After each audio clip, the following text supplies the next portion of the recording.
They say you see your life flash before your eyes right before you die. An old dying man once told Shuichi to look after his mom and sister. Shuichi had a loving family. His mother packed his favorite omelet for his school lunch. She had just found a new part-time job, so she told him not to worry about money and to focus on his studies. His younger sister even shared her favorite candy with him. Before he left, his mother reminded him to always remember what she had taught him. But at school, reality was cruel. The omelet was thrown onto the floor and crushed under someone's shoe. Then his classmates started kicking him. They mocked him, saying a weak punk like him had no right trying to play hero for some girl. Even the girlfriend of one of the bullies warned him. She told him not to anger them and said he should just look after himself instead of her. On his way home, as he crossed the street, a truck came speeding toward him. Both Shuichi and the driver froze in shock when they saw each other. There was no time to react. The truck hit him head-on. Lying bloodied under the rainy night sky, Shuichi wondered if this was truly the end. His final thoughts went to his mother and his little sister, Azusa. He felt nothing but sadness that he couldn't protect them. A crowd slowly gathered around his broken body. Someone rushed to call an ambulance. As his last tear fell, a blue butterfly fluttered down and hovered in front of his face. In his fading mind, he made a vow. In his next life, he would protect the people he loved with his own 2 hands. His blood continued to spread across the road as more people gathered in silence. Meanwhile, on the magic continent of Arcanas, a massive circular hall was packed with people, all facing a raised platform. A winged statue towered above the one standing beneath it. The air was tense and sacred as an announcement echoed through the hall, declaring the start of the annual divine blessing. Children under the age of 6 would offer their most treasured possession to the gods. If the offering was accepted, a divine messenger would descend. That spirit would sense the child's hidden magical element and grant them a chance to become a mage. Any child wishing to receive the blessing had to sign their name. One child tugged on his mother's sleeve and asked if offering his candy would let him learn magic. His mother gently explained that the offering needed to be something valuable, like the expensive gems owned by nobles. Nearby, a noblewoman presented a pair of teardrop-shaped earrings. Deep blue, glass-like gems were set in gold, each topped with a small red bead. The crowd gasped. One woman exclaimed that Lady Blank's gemstone was incredibly precious. The noblewoman calmly replied that the greater the offering, the higher the chance of being blessed. Her son stood beside her wearing a smug smile. On the other side of the hall, commoners whispered among themselves, gossiping that the Ryan family had poured their entire fortune into this one gamble. Then, a man stepped forward. He arrived with his entire family, his wife, his son, and his youngest daughter. Behind them stood a butler carrying a massive box. The crowd murmured that if they went this far and still failed, it would be a true tragedy. Holt Ryan was the head of the Ryan family. He had wagered everything on this moment, betting the future of his bloodline. Lucas Ryan was the 8th child of the family. He had a younger sister named Julia. Among all the siblings, those 2 were the brightest. Holt was confident they would receive a high-level blessing. The priest called for the next offering. It was Julia Ryan. She gently placed a crown onto the table. A magic circle instantly formed. It radiated overwhelming power. She received the blessing of Kahai, the god of thunder. And it was level 7. It had been 12 years since a blessing this high had appeared. It was an unbelievable talent. Holt declared that their family had been chosen by the gods. The light from the magic circle slowly faded. Julia herself didn't even understand what had just happened. Her offering was the Thunder Track crown. Some people whispered that the result didn't seem valuable enough to justify the Ryan family sacrificing their entire fortune. Then, they remembered there was still one more child. Many believed it would be him who offered the true legendary treasure. Holt gently straightened Lucas's tie. He was next. Deep down, Holt placed even higher expectations on him. The butler handed Lucas the offering. The moment it appeared, everyone felt a chilling, demonic aura. They immediately realized what it was. The progenitor of magic, Vulcanus, the god of fire. Julia cheered for her big brother. Lucas smiled and gave her a thumbs up. Even the priest was shaken. He couldn't believe someone would offer something so terrifyingly valuable. He could tell the head of the Ryan family was betting everything he owned on this one child. Lucas placed the sword onto the table. The sky suddenly changed. Dark gray clouds burned with streaks of red and orange, like fire crawling through ash. It looked violent and scorched, as if the sky itself was burning. No one had ever seen anything like it. Holt believed this had to be the highest possible level, level 9. The flames surged without warning, growing wild and blinding. Around Lucas, fire spun into a violent whirlwind. Lucas could barely keep his eyes open. He froze when the sword suddenly appeared in front of him. Then he noticed a tiny flame resting on the back of his hand. In the next instant, it exploded across his arm. His body convulsed as if something detonated inside him. Agony tore a scream from his throat as the flames crushed and burned him at the same time. Above him, a blazing sword took shape, its blade flowing with molten fire. The sword slowly burned away. Moments later, the sky returned to normal. Everyone waited, searching for the divine spirit. They wondered if the blessing was complete. Someone suddenly pointed toward the altar. Lucas was sent flying, his body twisting through the air as blue energy trailed behind him. Dust and debris burst outward from the impact. He lay still, eyes wide and empty. Seeing her brother like that, Julia burst into tears. His family rushed to his side. They begged him to wake up. Holt couldn't understand how this could have happened. The priest finally spoke. The god had rejected him. Lucas Ryan had been forsaken by the progenitor of magic. A butterfly drifted toward his body. Meanwhile, in the realm of fire, someone cursed loudly. He raged that the Ryan family dared to offer the very power that had once nearly killed him. That sword still carried the mark of the strike that wounded him. He swore never to forgive them. A small flame pixie fluttered nearby, trying to fan the flames down. Volcanus said they should be grateful. He had only burned the child's soul to ash. The flame pixie quickly flattered him, calling him generous, merciful, and benevolent. But the pixie noticed something strange. A soul from another world had slipped into the child's body. It asked if it should burn that as well. Volcanus dismissed it, saying there was no reason to waste time erasing an insect from another world. They turned their attention to the next offering. It looked fairly decent. Meanwhile, the butterfly entered Lucas's body. When his eyes opened, they released a golden light. At the same time, in the realm of the martial god's heavenly source, a man with long red hair sat in meditation, as golden light flowed from him like sunlight. His left eye remained closed, yet a thin glow leaked from beneath it. When he opened both eyes, they burned with gold. He stepped onto ground that reflected the blue sky like a mirror. The moment his foot touched it, the ground shattered. He inhaled deeply. As he walked forward, the entire realm cracked apart, revealing a dark cosmos beneath. A massive shadowy creature with glowing red eyes emerged from the sea of stars. It was known as the wellspring of power that governed the world. Beneath it stood the man, glowing gold, calm, and fearless. The man asked whether it intended to block his path to a higher dimension. The creature slowly opened its mouth. A beam of dark light erupted from it. That attack was meant to erase him completely. When the light faded, the man charged straight through it. He struck the creature with a single punch, blowing its body apart. A massive wave of power burst outward, stretching across the void. He laughed softly. As he watched, the shattered remains burned away. Then he walked toward the light ahead. A faint smile appeared on his face. He remarked that this so-called wellspring of power was nothing special. Suddenly, a golden light like a blazing sun appeared behind him. A small pixie that looked just like him came running over, calling him Lord Martial God. The martial god calmly asked why his attendant spirit had dared to block his path. At that moment, he sensed it. His old partner, Reku, had just been destroyed. Curiosity stirred within him about what was happening on the Arcanus continent. The attendant spirit showed him a vision of Volcanus breathing fire. He was shocked. 1,000 years ago, martial arts had stood above magic. Now that fire god Volcanus was being worshipped. Anger welled up as he recalled nearly cutting that bastard down back then. The attendant spirit remarked that if he hadn't been so obsessed with martial arts, that pathetic god would never have been able to run wild. He replied that spreading the way of martial arts was a heavy burden. A small flame appeared at his forehead. He admitted he had no interest in developing it, but he knew, even so, that it was his duty to pass it on. And so a tiny being like him devoted himself endlessly to training. Someone slowly regained consciousness. He could hear a voice. Confusion filled his mind. It felt like he hadn't died. He slowly opened his eyes. He saw countless identical faces of the martial god surrounding him.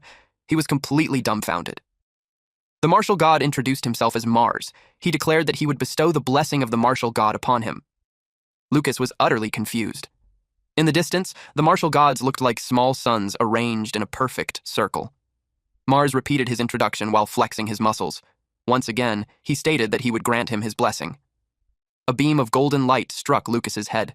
His eyes turned gold, and a notification appeared, Blessing of the Martial God Level 9. The level cap for martial arts training had been removed. He barely managed to support himself. He had no idea what any of it meant. He didn't even realize his body was overflowing with power. What caught his attention the most was how incredibly ripped the spirit was. He couldn't understand what was happening. He was Shuichi. He clearly remembered being hit by a truck. He should have been dead. And yet he was alive. Suddenly, memories flooded into his mind. He realized he had become Lucas Ryan. That realization made him think the gods were playing with him. Apparently, Shuichi had reincarnated into a world of magic as a child who had just been abandoned by the gods.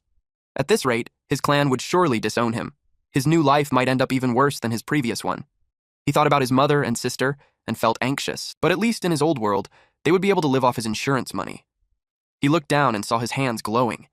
He couldn't believe he had received the blessing of the martial god when he didn't even know what martial arts were. A sudden noise snapped his attention to the floor. Someone had accidentally dropped a piece of candy. He froze when he saw who it was. It was Julia. She was bursting into tears. She couldn't hold it in anymore. She ran forward and hugged him tightly, overwhelmed with relief that he was awake. She had been terrified after hearing Jeremy and the others say that he might never wake up. He gently patted her head, calming her down. That was when it truly sank in. She was Lucas's sister, Julia. At the same time, he couldn't stop thinking about Azusa. She must have been devastated when he died. He had lost everything when he reincarnated, but this time was different. This time, he was determined to protect those precious to him in this life. No matter what it took, he would protect them with everything he had, and with that resolve, he entrusted everything to the martial god. At the altar, the statue suddenly made a sound. Then its eyes began to bleed. Blood poured down, forming a dark puddle on the floor. From that pool, a woman slowly emerged. She sensed that the loathsome man's presence was gone. She was referring to the martial god. She wondered whether he had died or simply left this world. She had very little power left. So she knelt down and drank the blood dripping from the statue. She even seemed to enjoy it. Without the martial god standing in their way, this world would soon belong to them. 9 years later, at the Ryan family estate. The bell rang, and a man wiped the sweat from his face. Lucas had grown a lot. He stood under the bright blue sky waiting for Julia to finish her magic training. He decided to go meet her. Suddenly, he sensed something behind him, a thorny vine wrapped tightly around his body. Lucas looked annoyed. He already knew who did this. It was Jeremy. Jeremy greeted him mockingly, saying it was nice to meet him again. The child abandoned by the gods. Jeremy Ryan was the 4th child of the Ryan family, a magic student with a level 5 blessing, and Lucas's half-brother. The maid beside him looked surprised that Lucas hadn't been kicked out yet. Jeremy reminded him that the backyard was reserved only for the family's mages.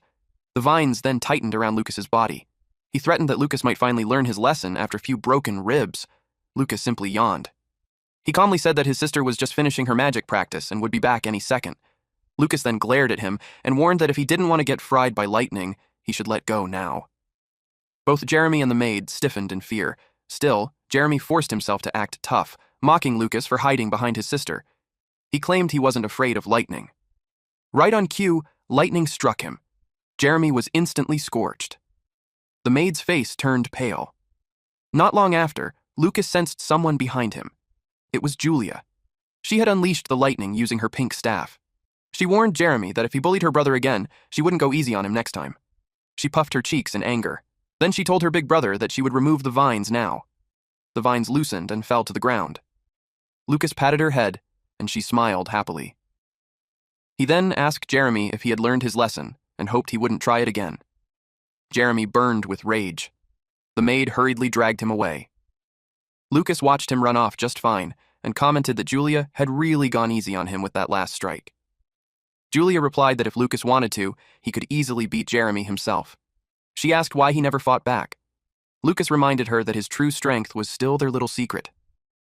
And besides, he said, his little sister would protect him. He smiled faintly. It had been 9 years since Shuichi reincarnated into Lucas's body. 9 years ago, on the day he woke up, Lucas's father came to see him. Lucas was sure he would be kicked out for failing to meet expectations. But instead, Holt threw his cane aside. He rushed forward, hugged Lucas tightly, and cried. He was simply grateful that his son had woken up. That was all that mattered. Lucas nodded silently. Holt led a night order, so he was rarely home. Even so, he was a good father who genuinely cared about his children. When Holt learned that Lucas had begun training in martial arts, he immediately sent him a letter filled with advice. He told Lucas that the family archive contained old martial arts books and hoped they would help his training. So Lucas went down into the basement.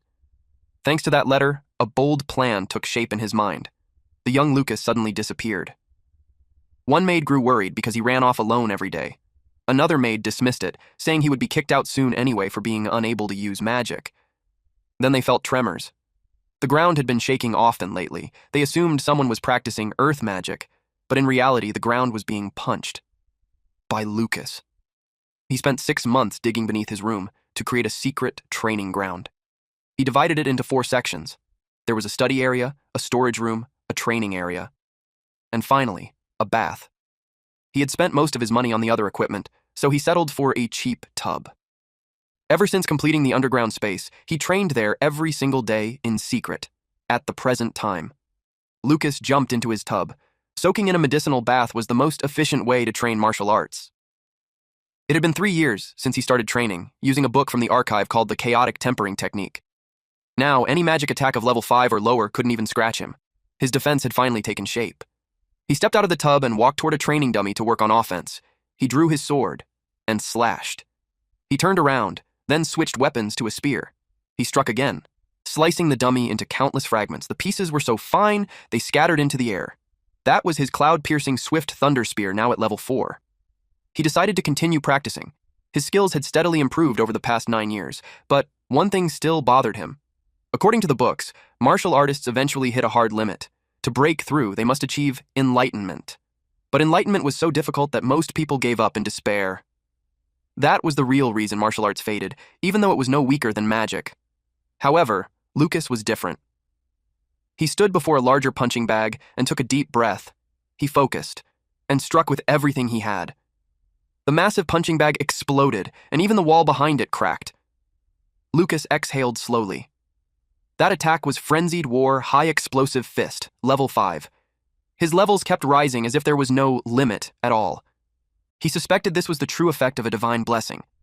His techniques included Quick Draw Flash at level 9, Aura Slash at level 4, Critical Armor Piercing Sword at level 4, Cloud Turning Sea Overturning Palm at level 5, Chaotic Tempering Technique at level 4, and Cloud Piercing Swift Thunder Spear at level 3. It was already 6 p.m. He remembered that Holt was coming home, and the family would be eating together. He returned to his room. After cleaning himself up, he stepped outside and headed to the dining room. Holt greeted him warmly, saying it had been half a year since they last met. He told Lucas to sit, saying he had been waiting. Lucas replied politely. Holt then explained that Allen Magic Academy had opened a special martial arts department and that he had already signed Lucas up. Jeremy clicked his tongue when he heard that. Martial arts were difficult, but Holt believed Lucas could handle it. The entrance exam was next week, so he told him to prepare well. Lucas thanked his father. No matter which world he lived in, Shuichi still wanted to grow stronger and protect what mattered, but he knew standing out too much would only invite trouble. Suddenly, Julia raised her hand. She announced that she wanted to attend Allen Magic Academy with him. Holt said it was a good goal, but she was only 11 and too young to enroll. Julia quickly pointed out that the academy had an elite class with no age restriction. Then she revealed that she had already received an offer for the elite class. Holt read the letter. He realized that her reputation as a genius had already reached Allen Academy. Her mother smiled and said they might soon see a great mage born from the Ryan family. Jeremy looked visibly jealous. He struggled to contain his anger. Holt said he would pray for both children to pass their exams safely. Jeremy complained that he understood Julia's situation, but didn't see why Lucas deserved special treatment. He worried Lucas attending a magic academy would tarnish his reputation. His mother pinched him. He yelped in pain and she told him to calm down. She reassured him that there was nothing to worry about. This woman was Jessica Ryan, the second wife of the Ryan family and Jeremy's mother. She calmly stated that it wasn't guaranteed Lucas would pass the exam. A sinister smile crept across her face. 1 week later, it was time to depart for the Magic Academy. Lucas and Julia's mother told them to take care of themselves. She promised that once they were settled, she would visit and bring their favorite pudding. Before they left, she handed them the lucky coin their father had given them. The coin came from the Buon dynasty, which unified the world nearly 10,000 years ago. Their father had obtained it while subjugating a powerful magic beast. The front of the coin bore the image of Mars, the first emperor, while the back showed the weapon he once wielded. When Holt had shown it to them as children, Lucas remembered thinking that Mars looked like a ridiculously ripped ancient spirit. Holt had always insisted they keep the coin with them as a good luck charm. As Lucas watched his parents see them off, memories of his parents from his previous life surfaced. Having been blessed with a loving family in both lives made him feel truly fortunate. After that, they set off. A few hours later, as the sun began to sink, They decided to camp in a clearing ahead. Before darkness fell, they had already lit a bonfire. Their butler explained that if they departed early the next morning, they would reach Daku Town, where the Allen Magic Academy was located, by nightfall. Julia was confident they would arrive quickly. She asked the butler, Mr. Forden, if Daku Town had anything interesting. He told her the town was famous for its annual magic dodgeball tournament held every spring. It was also well known as a gourmet town. Lucas noticed Julia starting to drool. Suddenly, he sensed something wrong. 2 kilometers away, 12 horses and 13 people were approaching rapidly. He recalled that bandits often operated in this area. Forden confirmed it, but added that encounters were considered rare. Lucas's chaotic tempering technique gave him more than just durability and healing. It had sharpened his senses far beyond normal. He was certain he wasn't imagining things. There were only 5 of them, and one was a child. They had to be careful. He informed everyone that an unknown group was heading straight toward them at high speed and ordered them to form up. The knights stared at him in confusion. They couldn't hear a thing, not even a bird, so they had no idea what he was talking about. Forden immediately drew his sword. He scolded the knights and shouted for them to prepare their weapons at once. They could only obey. Forden didn't know how Lucas sensed the danger, but he believed it was better to be safe than sorry. The sound of galloping grew louder. The knights were stunned when they realized Lucas had been right. The bandits were thrilled to find prey. Their leader had predicted it. Right before the Allen Magic Academy exams, nobles were everywhere. They spotted Julia and laughed, saying she would fetch a high price. As for the boy beside her, Lucas, they figured certain buyers would pay well for him too. Forden asked if they understood what happened to those who dared mess with nobles. The bandits didn't care. Their leader ordered everyone killed, except for the 2 brats. They charged forward, with the knights moving in to support Forden. The bandit leader led the assault. His sword was knocked aside. A knight's lance struck him, forcing the weapon from his hand. A flash of steel followed. Forden's blade swept through the air and took the man's head clean off. Forden reassured Julia that everything was under control. Blood poured from the fallen bandits. Forden shouted for Lucas to take Julia and run. Then a horrifying scream echoed. Several knights were engulfed in flames. The attack came from a man wearing an eye patch. Forden was shocked. There was a mage among them. He immediately ordered the children to flee into the forest. In that brief distraction, he was stabbed. Blood sprayed everywhere. Lucas quickly covered Julia's eyes, panic tightening his chest as he watched Forden stagger. But our butler didn't let himself fall. Even if his body was trembling, he still wanted to hold these bandits off.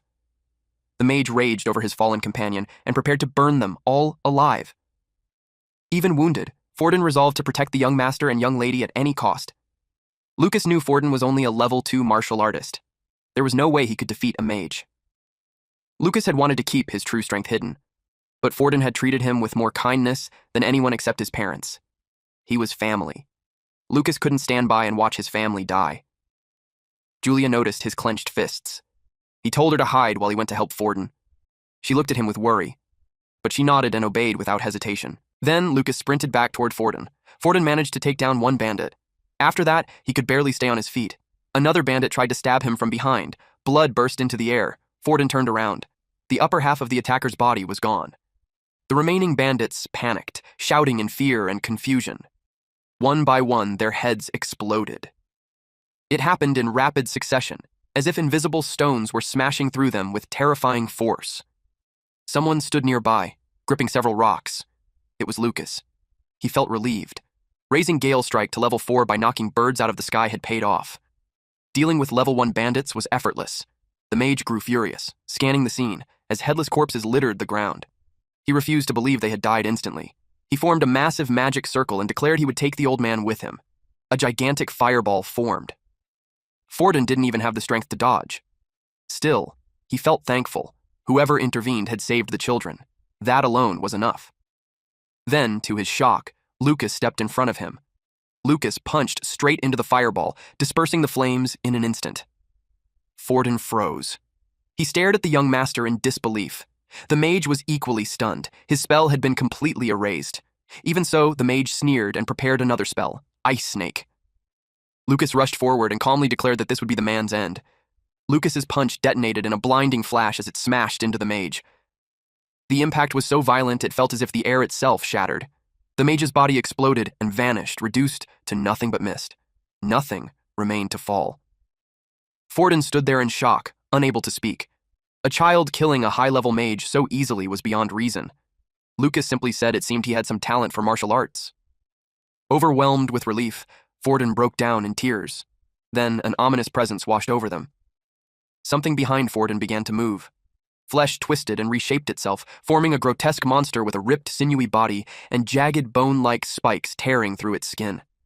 Its skull-like face held hollow black sockets and a single glowing purple eye, radiating a brutal, nightmarish aura. The bizarre creature finally spoke. It kept repeating one word. Die. Die. Die.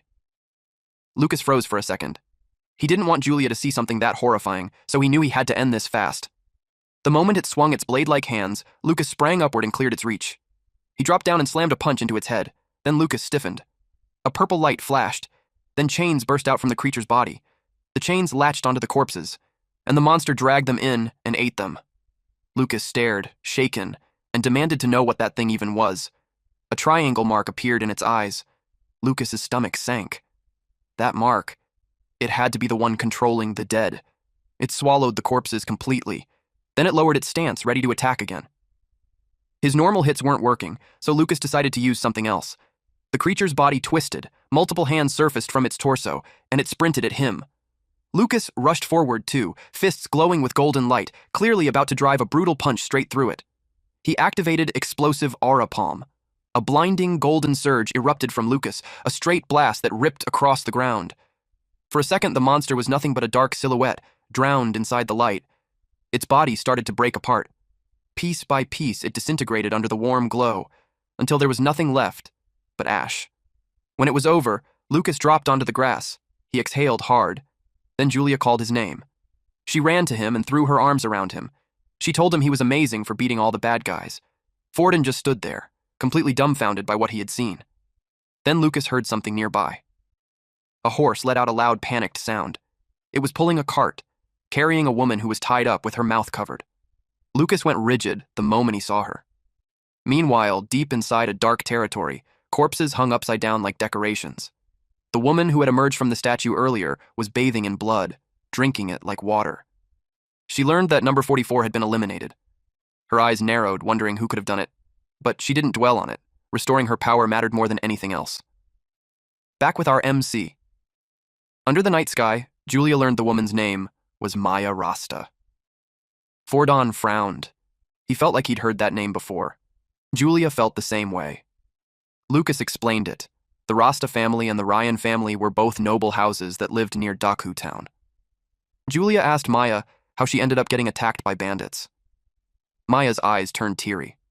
Then she explained that a few hours ago, bandits suddenly appeared and attacked their carriage. Her guards were killed one after another. Her attendant maid was brutally murdered while trying to shield her. It didn't matter how many times Maya shouted that she was a noble. The bandits stared at her like she was prey. She revealed their real goal, to kidnap noble children. Julia hugged her and told her it was okay now because the bandits were all dead. Lucas couldn't even find words. Later that night, Forden told him that Maya and Julia had already gone to rest. Then he asked Lucas what he thought about what Maya said earlier. Lucas said it sounded like those bandits were professionals. Forden agreed and said they were probably experienced, targeting noble sons and daughters for a long time. Lucas kept thinking about it. Bandits who could use magic, and that bizarre power that could control the dead. Then Forden suddenly had a realization. He said it felt like a demon was pulling the strings. He promised Lucas he would report everything to the master immediately, so Lucas didn't have to worry. And if they reported Maya's kidnapping to the Rasta family, they could also secure their cooperation. Lucas liked that plan. Then he told Forden he had a suggestion too, something to avoid even more trouble.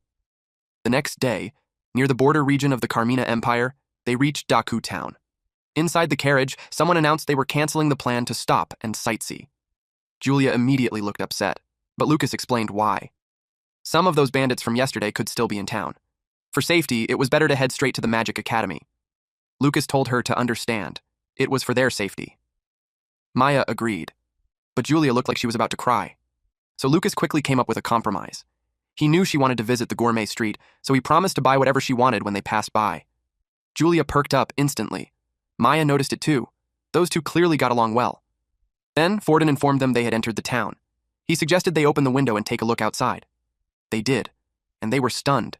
The streets were packed with people. Maya said it was unbelievably lively. So far, it was the biggest town she'd seen outside the capital. Lucas smiled too. He admitted it was impressive. The vibe even reminded him of the city he lived in during his past life.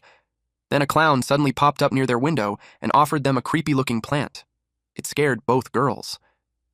Right after that, they passed a pastry shop, and Julia pouted the moment she saw it. So Lucas bought snacks and small gifts for her. She even shared a donut with Maya. Lucas felt genuinely happy seeing her happy. Eventually, the carriage came to a stop. That was as far as it could go. Lucas told Forden not to worry, he would protect Julia. Julia puffed up and said she'd protect her big brother instead. Lucas played along and said he'd be counting on her, the genius mage. Julia giggled at that. Forden watched the exchange with teary eyes. Maya overheard it too, and she found Lucas interesting. Not many people would let their little sister protect them like that. They headed inside. Maya could tell both of them were kind. She was glad she met them, and when she looked at Lucas, her heart quietly skipped a beat. Also, last night in the woods, Forden finally remembered something important. He told Lucas that Maya was once his fiancée.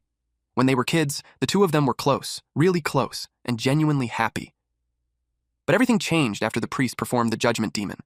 Lucas was cast aside. The priest declared Lucas had no gift for magic, and the engagement was broken off. Alan Magic Academy, located south of Daku Town, was one of the 3 most famous schools in the Carmina Empire. Every freshman had to take an exam 1 year after enrolling. Based on the results, they'd be sorted into special departments depending on their aptitude: earth, fire, wind, and water. If a student survived all 6 years and graduated, they'd earn official qualifications as a mage. Of course, there were exceptions for geniuses. Any student who passed the mage certification exam while studying there could graduate early without completing all 6 years. Lucas explained all of this to Julia as they walked through the plaza. He noticed her face right away. She was pouting because she wanted to take the entrance exam together with Maya. But Maya had already taken her exam first thing in the morning, escorted by her family. Now that she was back with them, she shouldn't be in danger anymore. Lucas cheered Julia up. He told her that if they both passed, they'd be classmates, and they could see Maya every day. So he urged her to focus on her own entrance exam first. Julia finally calmed down, and Lucas asked where the registration area was. As they walked, Julia drew attention everywhere. People whispered because she was cute, and they guessed she was around 12. Some of them also noticed Lucas and stared a little too long. Others looked jealous that he had such a cute little sister. Then someone suddenly called out to Julia. It was Mina, the vice president of the Alan Magic Academy Student Council. Mina smirked and asked if Julia had snuck in just to follow her big brother. Julia shook her head and said she was there to take the entrance exam with her brother. Mina froze. Then she remembered something. There was a girl an elite class had personally sent an offer to. That memory made her smile. She asked, "Are you Julia Ryan, from the Ryan family?" Julia blinked, confused. She asked how Mina knew her name. Mina didn't answer. She just said, "I'll tell you later." Then she immediately escorted her toward the registration area. Lucas followed behind them, starting to feel like he was invisible. Julia told Mina to wait, because her brother had to register too. Mina flinched like she totally forgot Lucas existed, but she quickly recovered and said she already knew. Lucas was applying for the martial arts department. The moment people heard that, the area erupted. They couldn't believe someone still trained in martial arts, let alone someone who came to Alan Magic Academy for it. To them, it sounded like a joke. They laughed. They looked down on him. One of them even muttered that a martial artist was only slightly more useful than a magic beast. Lucas saw the contempt in their eyes and understood something immediately. Even inside the academy, it was the same. Mages truly believed they were nobler than martial artists. Hearing this, Julia became furious, but Lucas didn't care. To him, they sounded like trash pickers from the slums talking big. He knew the only people who acted like this were weak losers like Jeremy, or monsters who thought bullying made them powerful. In Lucas's eyes, they were insects. If it weren't for his parents' good intentions, he wouldn't even waste time stepping into a dump like this. Mina watched his expression closely. She looked guilty, like she blamed herself for saying martial arts department too loudly. So she quickly told Lucas that once he finished registering, he should come with them. She would personally guide him to the exam hall. Lucas was surprised. She was one of the only people who didn't look at him with prejudice. He thanked her. At the entrance, students lined up in a long row. Mina told them to check in with the student council members at the door. After that, each examinee received an emblem. Their exam number was stored inside it, so they had to wear it when entering the hall. The entrance exam had 3 parts. First, measuring magic potential using the magic light. Second, a compatibility test, where they would interact with spirits of different attributes. And third, a destructive power test, where they would attack a dummy and get scored. Lucas asked if the martial arts applicants did the same process. Mina nodded. Yes, every department took the exact same test. Lucas didn't think it was because the academy cared about fairness. He thought it was because that they were too lazy to design a real test for martial artists. That only fueled him more. He swore to prove the power of a martial artist and crush their prejudice in front of everyone. At the potential measurement station, an old man stood near the magic light and announced the first test. He told them to place a hand on the magic light one at a time. Then the old man noticed Lucas. His eyes widened. In his whole life, he claimed he had never seen something like this. He even called it a 1-in-1,000-year phenomenon. Then the score appeared. 0. The old man said that with a score like that, Lucas wouldn't get anywhere, not even in the martial arts department. The hall erupted with laughter. Students mocked him openly. Even the martial arts kid before him had scored a 1. Lucas could only sigh. Then the next student stepped up, and the entire crowd suddenly went silent when the magic light burst into a deep purple glow. It was Julia. Purple meant her potential was 7 out of 10, high enough to make her a top-class student among this year's examinees. The crowd started buzzing like crazy. Lucas just stared. He couldn't believe everyone was getting so worked up over something like that. To Lucas, it was obvious. These people didn't know the first thing about real power. He shouted at Julia not to hold back. He cheered loudly for her. The instructor tensed up the moment he realized Julia might still be suppressing her power. So, Julia released more. The orb's glow shifted, brightening into a golden yellow light. It blazed like a miniature sun. The instructor's eyes went wide. Golden light meant she was just a hair away from the maximum score of 10. He'd only seen that level once before, 2 years ago, from a student who became a legend on campus.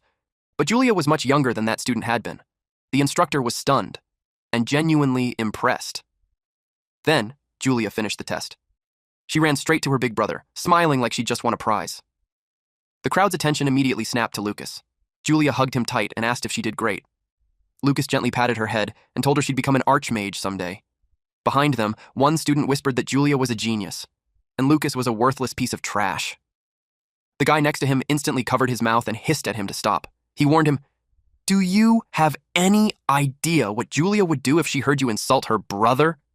Then he pushed him away and told him to go mock someone else.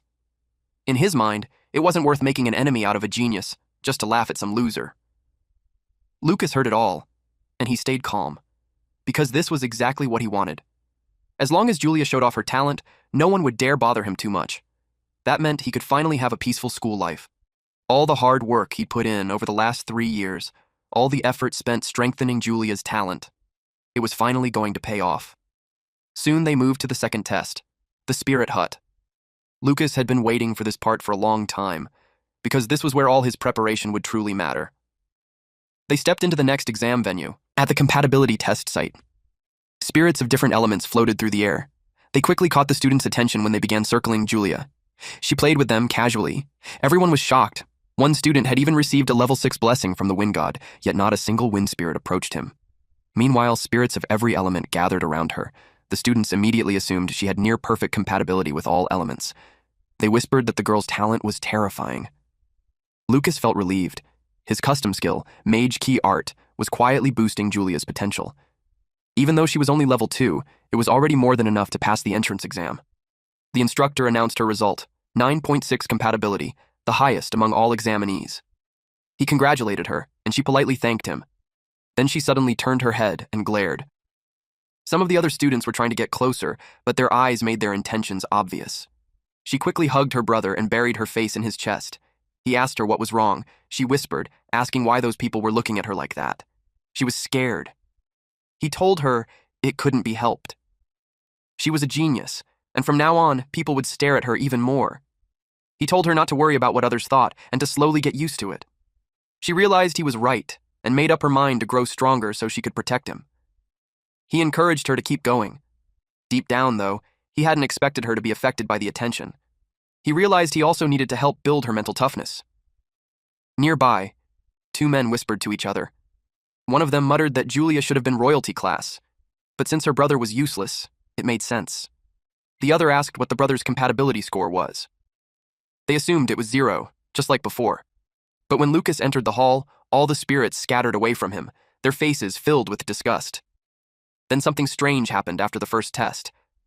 The moment Lucas stepped outside, one fire spirit suddenly lost its arm. The man who saw it almost wet himself. His friend couldn't believe it. He said it must have been a mistake. Spirits were tiny, after all. Lucas heard everything. He didn't expect anyone to witness it. It had happened during the second test. Maybe it was because he had been forsaken by the fire god. Still, that fire spirit's behavior had been especially hostile. When the test ended and Lucas was about to leave, the spirit spat flames straight at him. It clearly held a grudge after nearly being killed earlier. Lucas felt the same way. He picked up a small pebble and quietly flicked it, smashing the spirit's arm. He didn't like a mere servant of the fire god acting so arrogant around him. Back to the present time, he took Julia's hand and led her toward the final test. He asked if she was confident she could take first place again. She smiled and said, as long as he didn't go all out, she'd be fine.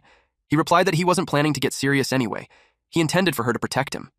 At the Magic Destruction Power Test site, metal dummies were placed everywhere. As they entered, they heard a student complaining that the genius girl had taken first place. He said he'd vent his frustration on the dummy. Others wondered if the genius could actually break one. Someone argued that it was impossible. The dummies were made from special metal reinforced with defensive magic. They could withstand any attack below curse rank. No one believed a kid her age could unleash a curse rank attack. Lucas studied the dummy and noted how solid it looked. He decided it was the perfect chance to test his level 6 skills. Getting to use expensive equipment like this made him think that coming to school wasn't half bad. Suddenly they heard someone yelling for people to stop shoving. A woman was screaming for everyone to get in line. She was shouting at a woman with long black hair. She said that anyone without talent should move to the back. She called her useless and ordered her to get lost.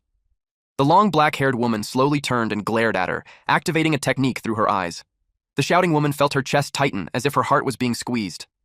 Then the black-haired woman calmly walked past her, gave her a cold stare, and scoffed. She headed straight toward Julia. She looked down at her and asked if she was the one who scored 9.6 on the compatibility test. Her presence was overwhelming. Julia got scared. She hid behind her brother. She tugged his sleeve and whispered that the woman was scary. Lucas asked who she was. She introduced herself as Iwa Miranda, the granddaughter of Duke Miranda. The Miranda family was one of the 3 great families of the Northern Empire, a clan that had once produced a legendary mage. Lucas's mother, Catherine, came from the Miranda family. That meant the girl was the daughter of his mother's younger brother, Sayan Miranda. Lucas asked how old she was now. She said she was 15 and glared at him. He casually told her to stop glaring since they were cousins. That only made her angrier. She had never heard of having a cousin like him and thought he was mocking her. So she decided to humiliate him in front of everyone. A star-shaped light appeared in her eyes as she targeted both of them, sending a telepathic command for them to strip and embarrass themselves. Lucas simply smiled. Julia didn't react at all. To them, she looked no different from an angry black cat. Lucas laughed and scolded her for using mental magic on a relative she had just met. It made him wonder what kind of education the Miranda family gave their children. She froze. The spell hadn't worked at all, even though it was her strongest magic. In Lucas's mind, it was ridiculous that she thought such flimsy mental magic could control a martial artist with an unshakable will. The instructor called out for Lucas to get ready. It was his turn. Before he left, Iwa shouted at Julia. She warned her not to get too proud, saying she would be the one to take first place in this test. Lucas glanced at the scoreboard. Iwa was ranked second, while Julia held first place. She was clearly declaring war. For the sake of his peaceful life, he wasn't going to let anyone take Julia's spot. He casually handed Julia a candy. She happily ate it before even asking what it was. The moment she tasted it, her soul nearly left her body. She accused him of lying when she realized it wasn't candy at all, but an extremely bitter medicine. He apologized and explained that it was a special magic potion made from rare ingredients. She would feel its effects soon. Lucas was called to enter. He promised to improve the taste next time before walking away. Julia cried after him, saying he'd said that before and she didn't believe him anymore. Lucas stepped onto the arena and walked toward the instructor and the metal dummy. He was told to attack the dummy with all his power so they could evaluate his destructive ability and give him a final grade. When he was told to begin, he calmly said that he couldn't use magic. The instructor looked confused. Lucas smiled and asked if he could just punch it instead. The other students laughed at Lucas for taking the destruction test by simply punching the dummy. They thought it was barbaric. But that wasn't surprising since they believed all martial artists were just brainless brutes. They expected him to end up with a broken hand. Julia shot them a sharp glare. Their voices immediately dropped. They had forgotten that the genius sister was standing right there. She pouted If her brother hadn't told her to behave at school, she would have kicked their asses herself. Iwa asked if Julia's brother really couldn't use magic. Her mental magic hadn't worked on him at all, so she found it hard to believe he was completely magicless. Julia replied that her brother definitely couldn't use magic, but he was still an amazing person. No one in the world had the right to make fun of him. Iwa thought there was a limit to how strong a martial artist could be. She suspected Julia was just being fooled by her brother. Suddenly, an explosion echoed through the arena. It startled her. Everyone froze, confused about what had just happened. 2 minutes earlier, Lucas asked if a single hit would be enough. The instructor replied that they didn't care how he attacked. Lucas nodded and prepared himself. Martial arts skills grew exponentially every 3 levels. His strongest skill, Flash, had received a huge speed boost at level 3. Now that it was level 6, he expected its power to be on an entirely different level. He planted his foot and charged forward. Power surged around his fist. He aimed straight for the metal dummy's head. The dummy was blasted away on impact. It rolled across the ground before crashing to a stop. It had flown an incredible distance. When the dust settled, a massive hole could be seen punched straight through its chest. All of that from a single punch. Iwa felt her heart tighten. She muttered that his speed rivaled high-level wind magic. The dummy glowed gold, meaning the attack had reached curse rank power. The students who had mocked him earlier were completely stunned. They had assumed he was just another useless martial artist. Iwa realized she might be the only one who truly noticed Lucas's strength. From his actions, she could tell he was deliberately hiding it. That realization made her uneasy. The instructor told Lucas he was lucky. It was the first time a dummy had been destroyed in over a decade. He awarded him a perfect score. Lucas thanked him and asked if he should help clean up the fallen dummy. The instructor declined, saying it was too heavy and he would move it with magic. Lucas flashed a peace sign at the camera. Julia saw it on the large screen and returned the gesture. He had avoided a 0 score and successfully hidden his real strength. All thanks to everyone underestimating him. As the exams continued, fewer and fewer students paid attention to Lucas's destructive power. However, everyone became completely captivated by Julia's true talent. She cast her spell beside another student, startling them. Lightning crackled along her staff. A massive magic circle spread across the ground as she commanded lightning to descend. A thunderous bolt struck. They immediately recognized the red lightning, second only to golden lightning in power. Now they understood why lightning magic was considered the strongest offensive element. The students were left in awe after witnessing the strength of an honor student. Many silently vowed to reach her level by the time they graduated. But they noticed that Julia was just sitting there. They wondered if her own lightning had shocked her so badly that she couldn't even stand. Julia herself was stunned. The instructor announced her score, 9.5 points, and called the next student. Then, after the exam, Julia told her brother that she had used lightning descends, and suddenly a red lightning bolt fell out of nowhere. It completely freaked her out. Before this, even at full power, she could only produce purple lightning. This time, the lightning felt far more active, almost alive. She found it strange. Lucas felt a stab of guilt. It was because of the potion he had given her, but he chose not to say anything. In their world, mages and martial artists each had their own potion-making paths. Mages brewed magic potions. Martial artists refined elixirs. Magic potions required a medium, while refined elixirs could be absorbed directly by the body. In the past, many kinds of elixirs had existed. But as martial arts declined, elixir refining became incredibly difficult. In the modern era, very few martial artists could create a mage essence elixir, the kind that boosted Julia's power. That was because elixir refining had to reach level 6. At present, there was only one other person besides Lucas who could make it.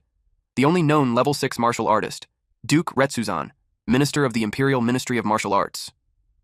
Rumors said that even top-tier mages bowed before him, begging for his elixirs. If anyone discovered Lucas could make something that valuable, it would become a massive headache.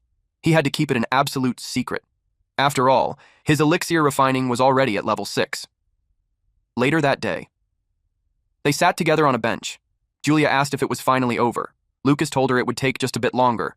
Once the class assignments were posted, they could return to the dorms and rest. Mina suddenly called out to them. Lucas asked what she was doing there. She explained that she was in charge of posting the class assignments. She told them that Julia had taken first place in the elite class, while Lucas ranked first in the martial arts department. She congratulated both of them. Julia beamed when she heard she placed first in the elite class. She was thrilled that she had made it. Lucas praised her, saying she was amazing and that he'd be counting on her from now on. Mina asked which department Julia wanted to join next year. There were 5 special departments: earth, fire, wind, water, and the special department. 1 year after enrollment, all students would be tested and officially assigned.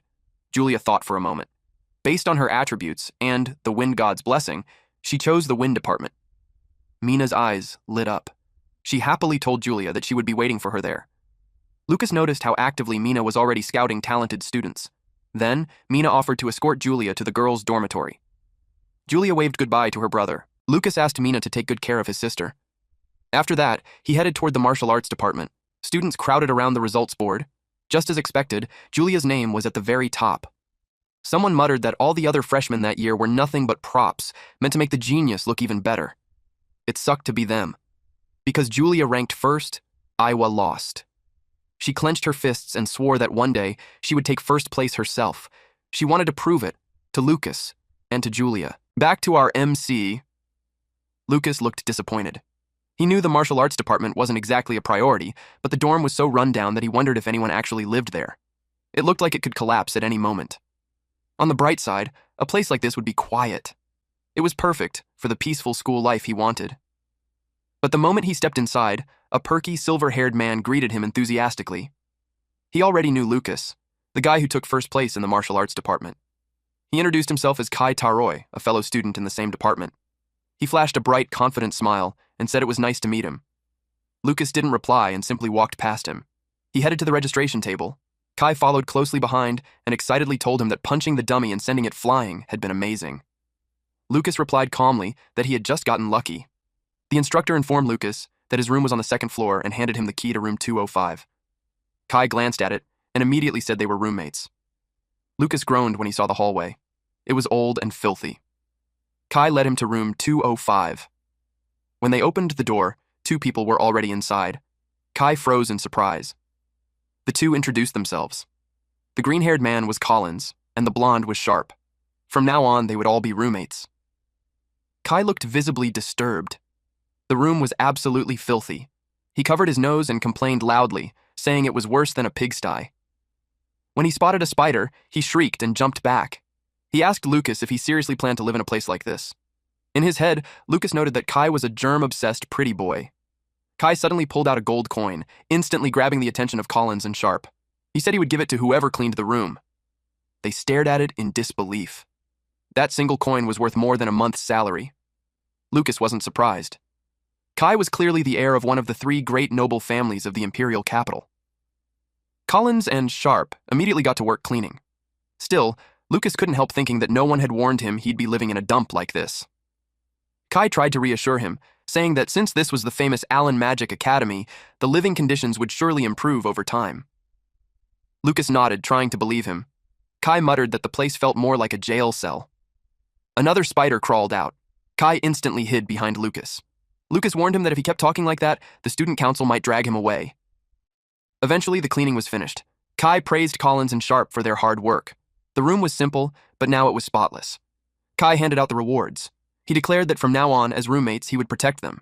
Each of them received a gold coin, even Lucas. Lucas smiled. Despite Kai's arrogant personality, he couldn't bring himself to dislike him. He was generous, almost like the Benzaiten of the Arcanus continent. The dorm supervisor arrived and handed them their uniforms. The entrance ceremony was about to begin in the main hall, so they were told to change quickly and head over. Kai was horrified by the tattered uniforms. He shouted that wearing something like that would make him look like a homeless bum. Deep down, Collins and Sharp thought they weren't that bad. Lucas told Kai that everything would be explained during the ceremony. He had also heard that the academy used a reward-based system. If students earned enough merit, they could request better treatment. Even improved uniforms. That was enough to convince Kai to put it on. He urged everyone to hurry to the hall. Lucas quietly noted how gullible he was. At the hall. They entered wearing their worn-out uniforms.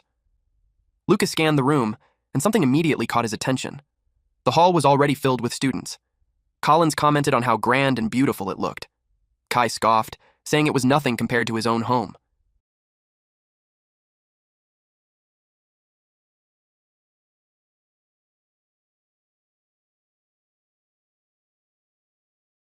Lucas spotted her. The elite class uniforms were on a completely different level. The martial arts department seats were all the way at the back.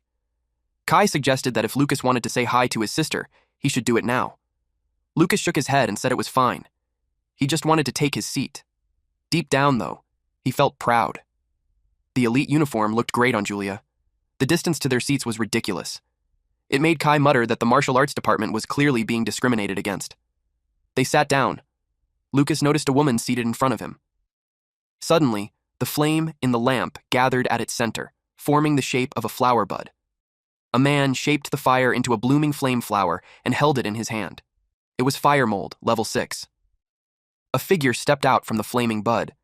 He announced that the students should feel honored, because today, he, the student council president and a future great mage, would be introducing the Academy's point system. His name was Theodore Folamel.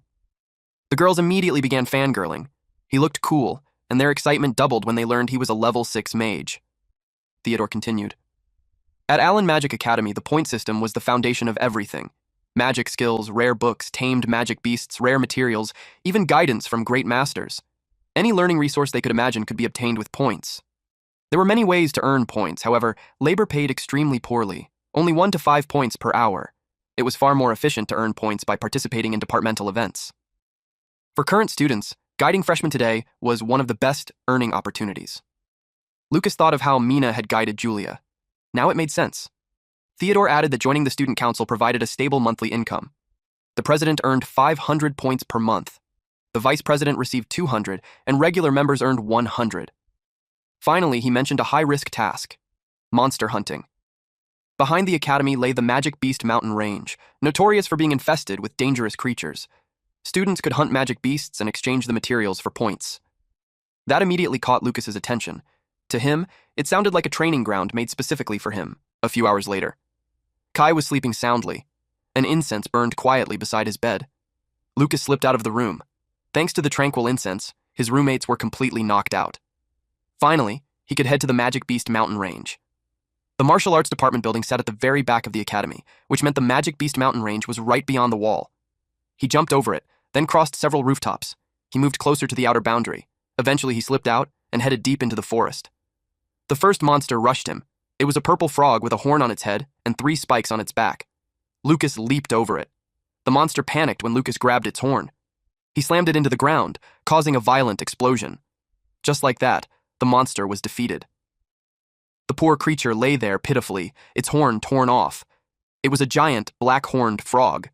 Its horn was poisonous and commonly used for brewing magic potions. Lucas kept it. It would be worth a decent amount of points. He had heard that Allen Magic Academy housed legendary martial arts manuals in its archives. He needed to stockpile points if he wanted to get his hands on the skill rumored to have been used by the martial god himself. Time was limited, so he started by locating nearby monsters. He activated a skill in his eyes. Golden ripples spread through the forest. He detected a level 1 shellmouth. He knocked it out cold with a clean hand chop. Next came a level 2 two-eyed bat. After that, a level 3 magic-crested panther. The forest was in chaos. Lucas was satisfied with the haul. He collected valuable materials for elixir refining and plenty of items he could exchange for points. Still, something felt off. The forest was too quiet. There were barely any signs of other magic beasts. That meant only one thing. A powerful monster was nearby. He focused his senses. Something sinister lurked inside a cave, a ferocious presence heavy with hunger. Lucas smiled. He was glad he found it. It was about 1 kilometer away, and it had noticed him too. He left his collected materials outside the cave. Then he stepped inside. Waiting for him was a level 6 Icefire wolf. Once he realized it was a wolf-type beast, everything made sense. Territorial creatures like this always ruled their domain. Instead of getting scared, our boy even smiled. And with enthusiasm, he clenched his fist. He looked forward to their dance. Out of nowhere, Lucas charged. The wolf released an icy breath to keep him at bay. Ice coated Lucas's fist. The Icefire wolf grew confident, but his punch still landed. Blood spilled from its mouth. Its body slammed into the cave floor. Lucas knew that if he had trained a bit more, he could have blown its leg clean off. He shook the ice from his fist and beckoned the beast to stand again. He knew it wasn't finished yet. The Icefire wolf coughed up blood. Fire gathered inside its mouth. Then it unleashed a massive blast. Flames filled the cave. Everything erupted. The wolf let out a furious howl. It never noticed Lucas slipping behind it. And when it finally did, it was already too late. Lucas pulled back his fist, ready to deliver a devastating punch. He struck the Icefire wolf square in the chest. The impact made it vomit a mouthful of blood. Its body was blasted straight into the cave wall. It rolled across the ground before crashing to a stop. Lucas realized that the beast could freely control two opposing elements, fire and ice. The wolf was still conscious, but it no longer had the strength to stand. Terror filled its eyes as it watched Lucas walk toward it. Lucas calmly remarked that it was a rare magic beast. The ice fire wolf looked even more terrified. It exhaled a mix of ice and fire, the intensity rising as it tried to stop Lucas from getting closer. The clash of elements created thick steam. Lucas swung his arm, and the steam scattered. The ice fire wolf forced itself up. Then it ran. Lucas wasn't about to let it escape. He caught up and grabbed its tail, then smashed it straight into the ground. Fighting a massive magic beast like this felt good. Lucas figured it would be worth a huge amount of points. To his surprise, the wolf suddenly twisted and hurled him into the wall. Lucas landed safely. The ice fire wolf followed up with a blast of fire. Our MC dodged by, leaping onto the ceiling. Another wave of fireballs came flying. He pushed through the flames and charged. His punch slammed the ice fire wolf into the ground. Lucas threw another punch. This time, the impact exploded into a blinding flash of light. The ground split apart as the shockwave ripped through the cave. The ice fire wolf wondered if this was the end. Forced into a corner, it used its last resort. Its red paws suddenly swelled in size. Lucas barely jumped away in time. Then it released two glowing orbs, one of ice, one of fire. It pushed them toward our MC. He wondered if it was the beast core. In this world, some magic beasts were born with a beast core inside their bodies. It was an extremely rare material that contained all of the beast's power. If even a single drop of human blood touched the core, the magic beast would become that person's tamed beast. Lucas asked if it wanted to become his tamed beast. The ice fire wolf let out a weak whine. Its body language showed complete surrender. Our MC, of course, accepted. This was far beyond what he expected. Even powerful mages rarely possessed a level 6 tamed beast. He judged that the wolf wasn't very intelligent. Truly powerful magic beasts were proud and would never submit to a human so easily. He cut his finger and let a drop of blood fall onto the core. Then he returned it to the beast. The ice fire wolf swallowed it and softly called him Master. Our MC froze in shock. He tried to look around, wondering where the voice was coming from. The beast told him it was the one speaking. Lucas couldn't believe he could actually understand it. He named the Icefire Wolf Ool. Lucas wondered if that meant Ool's territory now belonged to him as well. He also grew curious about what kind of loot Ool had gathered from its hunts. Ool seemed to understand. It gently booped Lucas on the cheek and led him deeper into the cave. Lucas liked how intelligent it was. They went farther inside. Bats hung upside down from the ceiling. A foul smell filled the air. Lucas spotted a full pelt from a level 6 magic beast, bones from an iron arm monkey, and piles of gemstones. His mouth watered at the sight of the treasure trove. He started inspecting everything, but Ool told him it wasn't its treasure. It pointed at a large slab of meat nearby. Lucas barely paid attention. His eyes were locked on the beast cores scattered around. Most were level 3 or higher, and there were even 2 level 6 cores.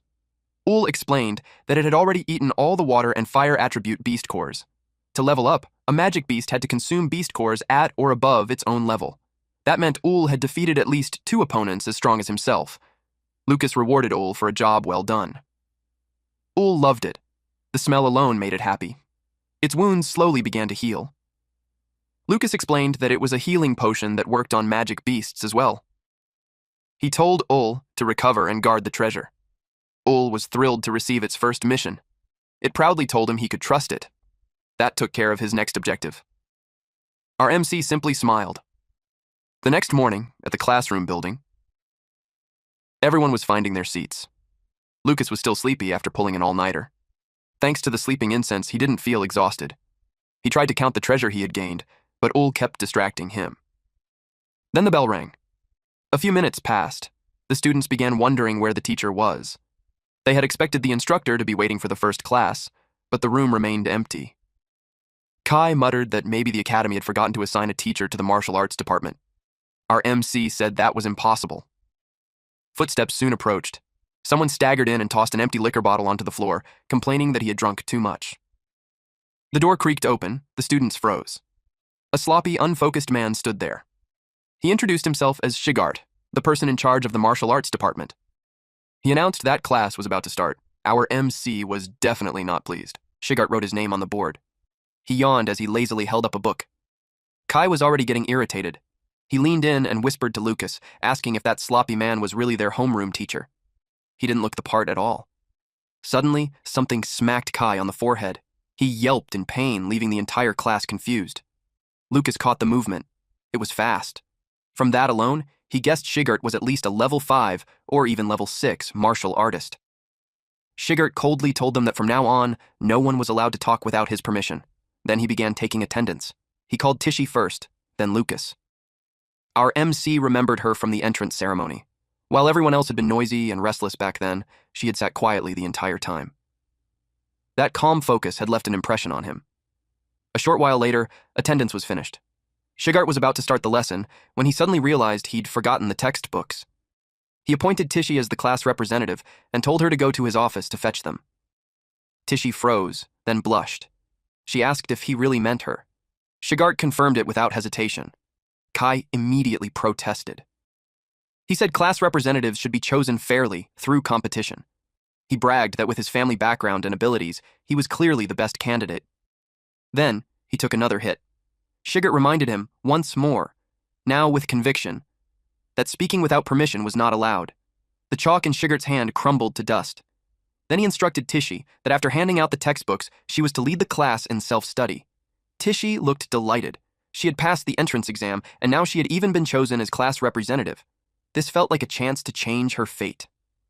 Kai rubbed the swelling on his head and cursed under his breath, calling Shigart an abusive bastard. Lucas quietly agreed that something about their teacher felt off. Kai said they should complain to the administration and get him fired. Lucas noticed the way Shigart shifted his weight. It looked like the posture of someone who had suffered a serious injury. He couldn't help wondering how strong the man had been before that. Our MC then clarified that he never said anything about complaining. Kai scoffed and questioned his manhood, saying he must be scared. To Lucas, someone that strong was interesting. He hadn't expected school to turn out this entertaining. A few hours later, outside the cafeteria, Kai and Lucas walked together.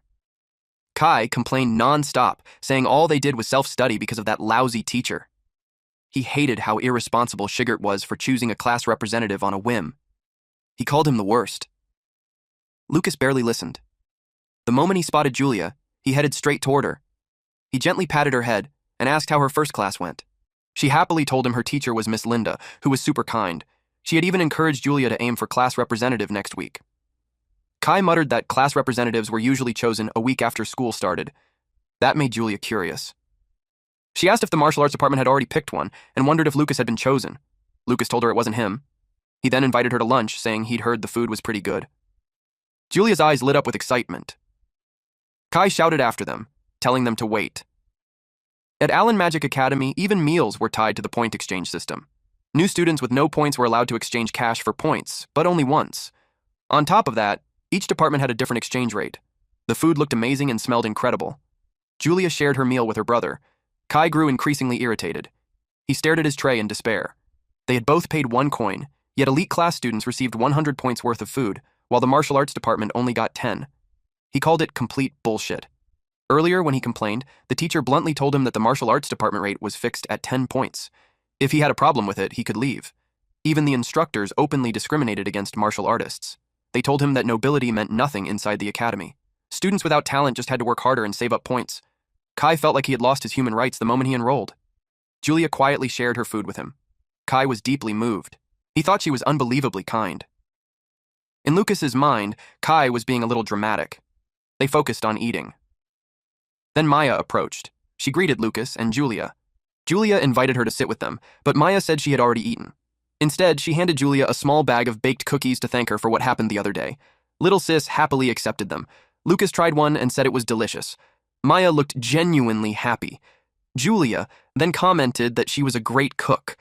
Maya blushed. Kai leaned in and asked for one too. He took a bite and widened his eyes. He said it was no ordinary cookie. It was on par with the Teroi family's special sweets. He introduced himself right away. Maya gave her name and said she was honored by the compliment. Kai teased Lucas for having such a pretty friend. In our MC's mind, there was no way he would share that she's his ex-fiancée. Soon after, Maya left. Lucas let out a quiet sigh. Just as he thought, the cafeteria was the worst place to relax. Earlier, Mina had met Julia and asked if she liked the food. She looked surprised when Lucas showed up. Not long after, Theodore arrived, and the girls immediately started squealing. He even flew in using fire magic. Lucas quickly realized he was a show-off, but in the shadows, Lucas noticed how exhausted Theodore looked. It had been a close call. He had nearly lost control of his level 6 magic. Thanks to a potion, he had barely managed to look cool in front of the underclassmen. Lucas genuinely thought Theodore was impressive. That was until he heard him muttering to himself after the entrance ceremony. Someone walked past and accidentally dropped a bottle. The sound caught Lucas's attention. He saw Shigart. That made him wonder what the man was doing here. Shigart staggered behind the school, swinging a bottle of liquor. He opened the door to a room. The people inside were annoyed that he was late again. They muttered that when he took over the martial arts department, they thought he would clean up his act. Someone replied that no one could blame him, especially after what had happened. Shigart dropped into a seat and yawned. A blonde woman watched him with concern, her brows tightly furrowed. Someone tapped their finger against the desk. They announced that the meeting would begin. An old man with a long beard spoke up. Today's agenda was the Magic Beast Taming Tournament. In the Carmina Empire, monster hordes attacked frequently. Because of that, the ability to tame multiple beasts at once was considered essential. As a result, it became an annual tradition for all freshmen at Allen Magic Academy to participate in the Magic Beast Taming Tournament. The blonde female instructor announced that they had already prepared over 2,000 level 1 magic beasts for the event. She suggested holding the tournament in 6 days, just like every other year. The professor seated across from her said that was fine, but he suggested that the martial arts department students should sit this one out. In his opinion, they stood no chance against magic beasts, so forcing them to participate would be a waste of time. Someone then slammed their hand on the table. It was Shigart. He straight up objected. The professor argued that he was only thinking of the students' safety. The blonde instructor sided with Shigart. She said that as long as they were freshmen at the academy, martial arts students should also be required to participate. Another female instructor agreed, saying all students should be treated equally. One more professor supported that stance. The man who suggested excluding them couldn't believe there were still teachers siding with Shigart, especially Linda. He realized that many of them still saw Shigart as the former level 8 powerhouse. He didn't argue further. Instead, he added that the martial arts students would probably just end up crying in fear. The headmaster made the final call. The martial arts department would participate. The meeting was soon adjourned. Afterward, the blonde instructor, Linda, was approached by a colleague who asked if she was really sure. A male instructor said Greg had a point. Another female instructor added that while she understood martial arts students needed real combat experience, the taming tournament might be too difficult for them. Linda simply smiled. She said that a long time ago, someone had told her something she never forgot. A coward who lacks the courage to overcome hardship has no right to call himself a martial artist, so any student who refused to join the tournament could quit the martial arts department on the spot. The Magic Beast Taming Tournament would begin in 6 days. Back in class, Shigart informed his students that after the lesson, they would head outside for practical combat training. He said he would make sure every single one of them could defeat a magic beast. Kai complained that the tournament was usually just an event to select a class representative. Since they already had one, he didn't see the point in participating. Once again, something smacked his head. Shigart told him to shut up and announced that class was starting. One student muttered that the pretty boy really knew how to piss off the teacher.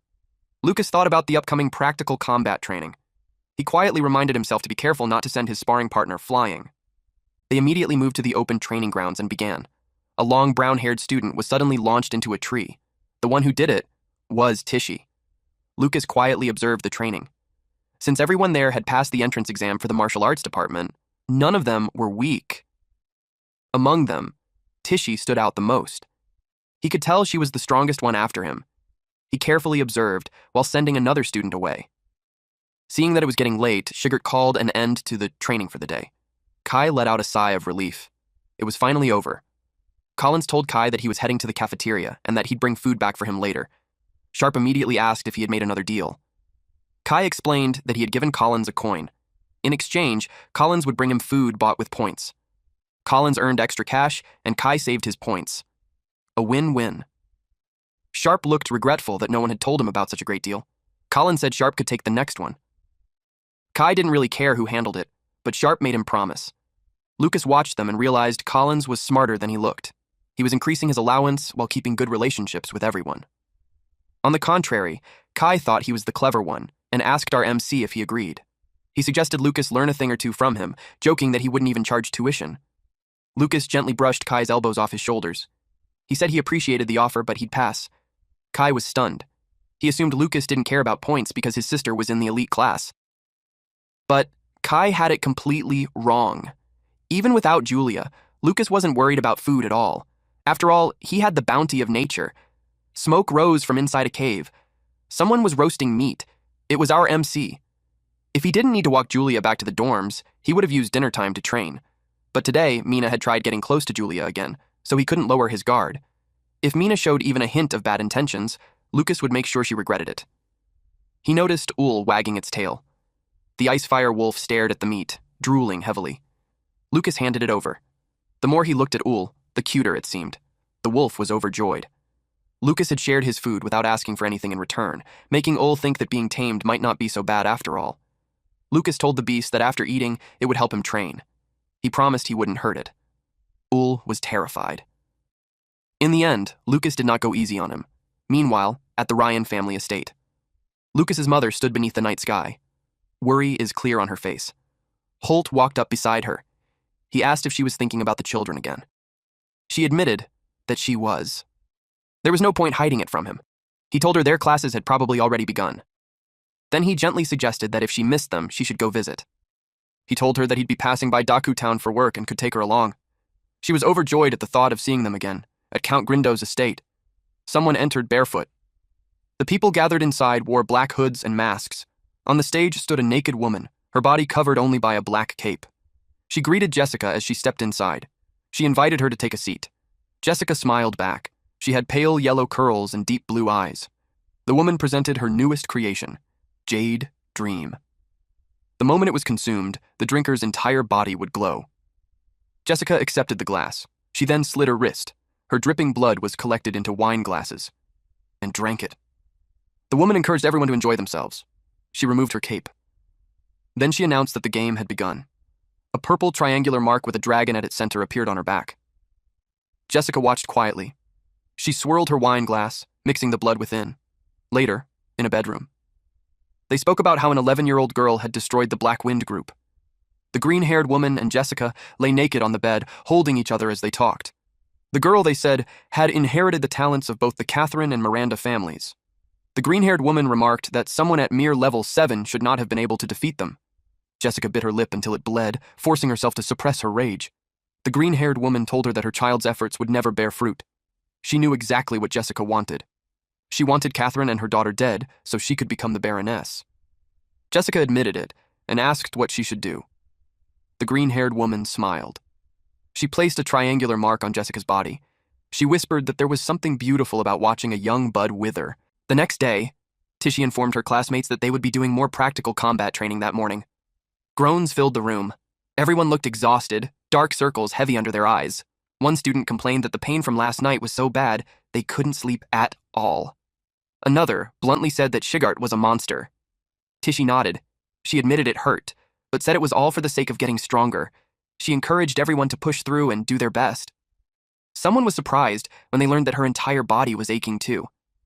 A few students bragged that they felt perfectly fine. They took it as proof that their bodies were tougher than everyone else's. Kai proudly claimed that was obviously the case. He boasted that he was the strongest in the class. Sharp and Collins backed him up. Lucas knew the truth. It was just the effect of the sleeping incense. Tishy noticed that the four of them looked completely fine. Their stamina was unusually high. With endurance like that, she believed they could handle even harsher training in the future. She was convinced they would grow into strong martial artists. Kai got fired up. He threw a punch. Lucas blocked it effortlessly. Kai widened his eyes when Lucas pushed him back with a single palm strike. Still, Kai managed to steady himself. Lucas rushed forward. Kai ducked just in time. Kai grinned and said he wasn't that bad. Lucas acknowledged him. Someone was watching them. Lucas felt it. A strange gaze locked onto him. Under a tree stood a thin, elderly man. Lucas wondered if he was the one staring. Kai spotted an opening and attacked. But our boy ducked again. Kai lost his balance and slammed face first into the ground. He scolded Lucas for getting distracted and demanded they keep sparring until there was a clear winner. Lucas agreed. Meanwhile, the old man walked away, laughing softly. Mina noticed him and called out, addressing him as Director Otani. She asked if he was heading back to the library and offered to escort him. He declined, saying he simply wanted to enjoy a peaceful walk. Director Otani found Lucas fascinating. He could tell the boy was hiding his true strength. and even he couldn't measure how deep it went. He made sure to remember Lucas's name. Several hours later, class finally ended. That afternoon, Shigert taught them massage techniques. He said it was important, so everyone had to learn it. He demonstrated using Collins as the model, and Collins immediately let out a loud moan of relief. The effect was shocking. The soreness in everyone's muscles disappeared almost instantly. Lucas felt relieved.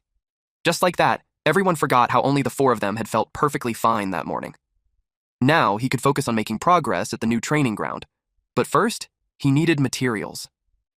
The magic material shop at Allen Magic Academy was famous, one of the top shops among the Empire's 3 great academies. It stocked rare items not available to the public. It felt like a massive shopping mall, and just like everywhere else in the academy, everything was paid for with points. A high-quality training dummy alone cost 30 points. The selection was impressive, but the prices were insane. Lucas estimated that maintaining his training would cost at least 1,000 points per month. Julia earned plenty of points, but he didn't want to rely on her forever. He'd feel bad if she ended up losing her snack money. So for now, he decided to only buy magic potion ingredients for bath use. Next time, he planned to exchange the materials stored in Ol's cave for points. The shopkeeper was fast asleep, drooling onto the counter. Lucas placed a large bag on the table. The sound jolted her awake. He handed her his card. She charged him 5 points. Lucas tapped his card against the crystal. The shopkeeper noticed his uniform. It was from the martial arts department. She knew those students only received 10 points. Half his points, gone in one purchase. She confirmed the payment. Lucas thanked her. She frowned and asked if he could really use all of that. She warned him that wasting points would only lead to regret. Lucas calmly replied that he didn't think it would be enough and that he'd be back to buy more. That annoyed her. In her mind, there was no way a martial arts student without potion classes could use that much. With spending like that, she figured he had to be a noble. She muttered that this was exactly why she hated nobles. Lucas heard her. He said nothing. That night, Lucas returned to the cave. He soaked in a small tub full of potions he just bought. Just because the potion was mixed into bathwater didn't mean its effects vanished. Still, it felt like a waste to pour it all out afterward. But there was no way he'd make someone else drink his bathwater. Suddenly, something lurked behind him. It had large, sharp teeth. Lucas stepped out of the tub feeling refreshed. He planned to gather some materials and exchange them for points. He didn't want to stand out too much, so he decided to stick with common level 2 materials. Suddenly, Lucas sensed something behind him. When he turned around, he saw Ol drinking his bathwater. He checked the tub and was shocked to see that Ol had drained every last drop. Ol looked guilty for what he had done. But Lucas didn't make a big deal out of it. Drinking the water would help strengthen Ol's body anyway. That made Ol happy. It then expressed that it wanted beef. Lucas teased it for being a glutton. Deep down, he was relieved that Ol had solved his problem of wasting the bathwater. He planned to exchange the materials for points over 3 days, choosing off-peak hours. He would hide the tools he bought at the material shop near the dorms, then sneak them into the cave later. The shopkeeper warned him that the dummy was heavy and offered to carry it with magic. Lucas said it was fine and that he could handle it himself. She thanked him and called him a blessed child. Lucas realized she assumed his family had provided the materials. That misunderstanding worked in his favor. He then remembered that the beast taming tournament was coming up soon. Then, we see Shigart being furious. He demanded to know if they were taking things seriously. The taming tournament was tomorrow. He warned them not to slack off just because they hated training. If they didn't want to work hard, they could drop out and go home. He corrected Sharp for lifting his leg too high, leaving himself wide open. Then, it was Kai's turn. Shigart scolded him for throwing a weak punch. He said Kai wouldn't even beat a chick like that. Kai was stunned. He refused to believe it, insisting that he had beaten Lucas, Sharp, and Collins before. They noticed that Shigart always struck Kai right between the eyes. Shigart then asked the 3 of them if they had really lost to Kai. They all answered yes. Collins and Sharp said it because they didn't want to get on Kai's bad side, while Lucas just wanted to avoid trouble. That only made Shigart sigh. In his mind, noble brats were nothing but a headache. He ordered Tishy to spar with Kai. Everyone stepped aside and watched. Kai declared that he wouldn't hold back. He was determined to prove that his skills made him more worthy of being class representative. Tishy smirked and told him to go ahead. Kai charged straight at her. He threw a punch. There was a confident smirk on his face. But to his shock, Tishy blocked his arm and countered instantly, slamming her fist into his torso. Kai's eyes widened. He couldn't believe how fast she was. After regaining his balance, he tried to kick her while she was still midair. She took the hit on her arm. Lucas didn't expect her to lift her leg. And Kai was kicked squarely on the forehead. He froze on the spot. A few seconds later, he finally snapped out of it. He shouted at her not to underestimate him. But before he could do anything else, Tishy struck his chest with her palm. The blow was heavy. It sent him flying across the training ground. The students were stunned. Even with his size advantage, Kai had lost. Now they understood why Tishy was chosen as class rep. Shigart coldly told Kai that magic beasts would never hold back. He reminded everyone to get serious. Lucas noticed that Kai went all out from the start and left himself completely open. Tishy saw that weakness and punished him for it. She reached out a hand and asked if he was okay. Shigart saw the anger boiling in Kai's eyes. He told everyone to listen carefully. He announced that every single one of them would tame at least one magic beast. Anyone who failed would be expelled from the martial arts department. Since it was the final stretch, he urged them to give everything they had until nightfall. Kai started whining to Lucas. Lucas told him bluntly that his defense was a disaster, but if he fixed his bad habits and learned to target his opponent's weaknesses, he'd be fine. Kai suddenly started blushing and shouted that wasn't the issue. He confessed that he had fallen in love with Tishy. He said it was the first time a girl had ever sent him flying. Her moves were insanely cool. He even ran ahead, already thinking up names for their future kids. Lucas wondered if Kai was secretly a masochist. The next day, the instructor announced that the gate was opening. They were told to enter in an orderly manner. They stepped into the dome and were stunned by its massive size. It made them wonder just how many magic beasts were inside. Just thinking about terrifying monsters roaming around made Lucas nervous. A student from another department complained about sharing the venue with the martial arts department. His friend mocked them, saying they'd get wiped out immediately, so there was no point in them even entering. Shigart shot them a sharp glare and replied that if they had time for useless thoughts, they should use it to memorize the tournament rules instead. The students instantly went pale. They found their assigned area and sat down. Lucas hadn't expected Shigart to stand up for the martial arts students. Suddenly, he felt an eerie presence beside him. It was Kai. His face was pale. He admitted that he was nervous. Lucas told him he'd be fine, and suggested he imagine the magic beasts as Shigart instead. Kai stared at him, completely confused by the advice. Lucas whispered to Kai that the magic beasts were so weak he could just imagine beating the crap out of Shigart instead. That instantly fired Kai up. Shigart, however, got annoyed. He had heard every single word. Lucas calmly reminded Kai that low-level magic beasts couldn't break his defense. As long as he focused on defending properly, he would definitely win. Kai clenched his fists, determined not to repeat the same mistake. Shigart nodded in satisfaction. He realized that Lucas was giving solid advice. They turned their attention to the screen, where a male instructor appeared. The instructor explained the rules. Taming 10 magic beasts would earn a perfect score. Killing a beast would result in point deductions. The time limit was 10 minutes. If a student was injured, they had to call for a teacher outside the barrier. He then announced the start of the tournament. The first group of competitors was called in. Julia entered. It was her first time inside a barrier space. She wondered how 50 magic beasts could fit inside such a small shack. Moments later, several beaver-like monsters appeared. Expecting the others to already be deep inside, Julia raised her staff. She locked onto a cute-looking magic beast. A bolt of lightning struck, hitting 2 beasts at once. The magic beasts used in the taming tournament had been coated with a special potion. Once a beast submitted, vibrant smoke would rise from its body. This allowed the teachers outside the barrier to monitor the situation using magic circles, track each student's progress, and assign scores. One teacher was completely overwhelmed. The host suddenly announced that the student in Venue 5 had already completed the test. The assigned teacher doubted his own count. The host immediately called for the next competitors. Linda praised Julia and gently patted her head for finishing in just 3 minutes. She told her she was amazing, and Julia thanked her shyly. Julia then asked where the martial arts department venue was. She wanted to check on her brother. Linda told her it was Venue 10. She added that the martial arts department would probably go last, so it would take some time. Julia said that was fine and decided to go buy a snack instead. Someone watched her from afar. It was Iwa. She wondered whether Lucas could achieve the same incredible results he showed during the entrance ceremony. 2 hours later, a student complained that he had only scored 1 point. He was worried he'd be transferred to a lower class. His classmates reassured him that it wouldn't happen since class placements were already decided during the entrance ceremony.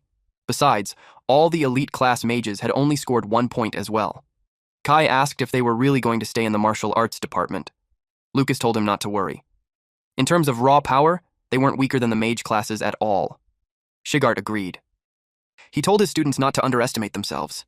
The reason no one had been injured so far was simple. Level 1 magic beasts couldn't hurt humans. In physical toughness and close combat, martial artists were stronger than low-level mages. He urged them to have confidence. The students felt awkward hearing him encourage them. Deep down, Shigart was growing increasingly irritated with those brats. Tishy spoke up, saying she had checked the situation herself. It was true. No one had been injured yet. Most students were simply exhausted from running out of mana. She also gathered some important information. She explained that barriers were being used to restrict the beast's movement for safety, preventing students from being surrounded. She advised them that if a fight seemed unwinnable, they should retreat and look for a weaker beast instead. As long as they managed their stamina and took it seriously, they could earn a good score. Everyone thanked her. They cheered for their class representative. Tishy replied that she was just doing what any class representative should do. Shigart silently confirmed that choosing her had been the right decision. A nearby professor suddenly spoke up. He said he had heard some vile students eavesdropping on their discussion. He revealed that it was the martial arts department. It was Greg. He sneered, saying that when someone had no talent, all they could rely on were cowardly tricks to survive. Shigart calmly asked what he wanted. Greg replied that the martial arts department was up next, so he came to inform them. He warned Shigart that if he didn't want the entire martial arts department shut down, he'd better make his students give it everything they had. Shigart stayed silent. Greg went on, saying that even if the department disappeared, no one would mind. In his eyes, the martial arts department should never have existed in the first place. Laughing to himself, he walked away. The scene stirred old memories in Lucas, memories of the bullies who tormented him in his past life. He stepped forward. Since he had taken first place in his class during the entrance ceremony, he assumed he would go first. Shigart confirmed it, but also told him that if he felt nervous, he could let someone else take his place. Lucas shook his head. He said no. He intended to go in exactly as planned. And with this look on our MC's face, you guys know that shit's about to go down. Lucas was determined to earn a high score and shut up the jerks who looked down on the martial arts department. His classmates' morale shot up. Kai said he'd show everyone what they were made of. Sharp immediately agreed. Shigart noticed the change. Just moments ago, they had been trembling with fear. Kai reminded Lucas not to forget what Lady Tishy had said. Tishy blinked in surprise at the title. Lucas quickly pointed out that his honorifics were wrong. Shigart could only sigh. They really were a bunch of simple-minded kids. 10 minutes later, at venue 10. Lucas was already running around inside the barrier. He noticed the presence of perception magic circles and decided to avoid them. That way, no one outside would know what really happened inside. When a magic beast acknowledges a master, their souls connect. This allows them to communicate and lets the master temporarily use the beast's abilities. Ul was eating in the cave when he suddenly felt something strange. He sensed that Lucas was using his power, but he couldn't understand why. Lucas was clearly stronger than him. A holographic wolf aura wrapped around Lucas. He explained that overpowering low-level magic beasts was simply faster this way. An owl-like monster spotted him. The moment it sensed a high-level beast, it panicked and tried to flee, but it slammed straight into the barrier. Now it had nowhere to run. Lucas appeared behind it. If he wanted to make things easier for the other students, the best approach was to break the beast's will to fight. He struck the owl monster, knocking it to the ground. Lucas knew that the aura of a high-level magic beast alone was enough to terrify low-level ones. Ul's power was perfect for this. A red mist rose from the beast's body. Lucas thanked it for submitting so easily. Still, until he tamed every beast in the venue, he couldn't let the potion smoke leak outside. The owl slowly regained consciousness. Lucas moved on to search for more beasts. He told it he'd see it later. The owl replied that it never wanted to see him again. On the scoreboard, Lucas still showed 0 points. Kai grew anxious. Half the time had already passed, yet Lucas was still at 0. Julia reassured him that everything would be fine. She had earned a perfect score herself, so she believed her brother could do the same. Greg scoffed. He assumed Lucas had no points because he couldn't even defeat the weakest magic beast. He mocked it as the difference between martial artists and mages. Kai and the others were furious. Shigart stayed silent. Julia snapped back, yelling that he had no right to mock her brother. Even without magic, Lucas was incredible. Greg couldn't believe she was defending a martial artist. In his mind, she was just as blind as that teacher Linda. He said she could say whatever she wanted. In the end, the results would speak for themselves. Right after that, the host announced that Lucas had earned 1 point. Kai cheered. At least this meant he'd stay in the martial arts department. Greg sneered, saying they were celebrating way too hard over a single point when his class's top score was 5. But the instructor didn't stop counting. 2 points. 3. 4. 5. Greg's face turned pale. He couldn't accept it. There was no way this useless martial arts department had matched his top student's score. Meanwhile, Lucas had already intimidated all the beasts. His classmates would have no trouble racking up points now. All he had to do was secure his perfect score and leave. He continued subduing beasts shaped like lions, bats, and snakes. And lastly, the owl spotted him again. This time, it didn't resist. It simply accepted its fate. That made it Lucas's 10th point. The instructor's hands were trembling as he announced that Lucas had achieved a perfect score. Julia beamed with pride. She had never been prouder of her brother. Moments later, Lucas stepped out just as the instructor announced that the martial arts department had achieved a perfect score. Julia immediately ran over and told him she knew he could do it. Greg snapped back, insisting there was no way a martial arts freshman could tame 10 magic beasts. He accused Shigart of swapping Lucas with an imposter. Lucas and Julia just stared at Greg. Shigart was about to respond, but someone cut in first. The proctor stepped forward, clearly offended. Greg's words implied that he was the type of proctor who would accept bribes and allow cheating. Greg could only curse under his breath. He had forgotten about the proctors. He knew that making enemies of these high-level figures would end badly. He hurriedly explained that he didn't mean it that way. He added that Lucas had also gotten a perfect score during the entrance exam, especially when the dummy suddenly broke, which made him suspicious. The proctor decided to investigate the barrier space. Kai muttered that they were mocking the judgment process just because the martial arts department scored perfectly. Lucas told him it was fine and to let them do whatever they wanted. He said he had nothing to hide. 10 minutes later, the owl slowly woke up, blinded by a bright light pouring down from above. The barrier had opened. The monsters could now see the outside, and the terrifying human was gone. They seized the chance to escape. A mage raised his staff. A streak of golden light shot forward. It wrapped around the owl like chains, restraining it in midair. The proctors noticed that the monsters were unusually agitated, but they weren't weakened enough to justify changing venues. One instructor asked if he believed the student had earned the perfect score legitimately. The proctor replied that he couldn't find anything wrong. Still, he was certain something had happened to the magic beasts. The other instructor agreed. They decided to send those 10 beasts for a detailed inspection and continue the tournament. Eventually, the results were announced. No issues were found during the inspection. The next competitors were told to prepare. Lucas realized that although they found no problems, they still didn't believe in his abilities. He found that interesting. But the real surprise was only beginning. It was Tishy's turn. She was determined not to lose to Lucas. She chased after the wolf. The wolf sensed her presence, but it was too late. She had already landed several clean hits. If she couldn't force it to submit within 30 seconds, she planned to switch tactics and head straight for the gate. The wolf was already terrified of her. It recognized the same fur as that monster and immediately knew it was a companion. The thought that Lucas might be nearby only made it worse. Her fist was about to land, but she froze in surprise. The wolf suddenly curled into a ball, trembling in fear. It even let out a weak whine. Tishy couldn't believe it. A level 3 dark wolf had submitted without a fight. She wondered if it was just a coincidence or if something else was going on. The thought made her smile. Maybe the students in the martial arts department weren't as weak as everyone believed. She moved on to the next monster. It was already crying, tears streaming down its face as it cowered from her. That gave her 2 points. Her third target was a boar, which she sent flying with a clean kick. Kai cheered loudly. Shigart couldn't help but show a small smile. Tishy kept going. Her final target was a saber-toothed tiger. With one decisive strike, one of its fangs flew off. That became her 10th point. The instructor announced that Tishy Himeru had achieved a perfect score. Cheers erupted. Their department had earned another 10 points. They also noticed that she had finished faster than Lucas. The proctors quietly discussed what was happening. At first, they suspected something was wrong with the beasts again, so they sent them for detailed inspection. Tishy stepped out of the barrier feeling proud. She realized the tournament beasts weren't as terrifying as she once thought. And more importantly, she learned that being a martial artist didn't mean being weaker than a mage. Match 3 began. The bat was taken down instantly. Sharp Alto was thrilled. He scored a perfect 10. Match 4 was Collins' turn.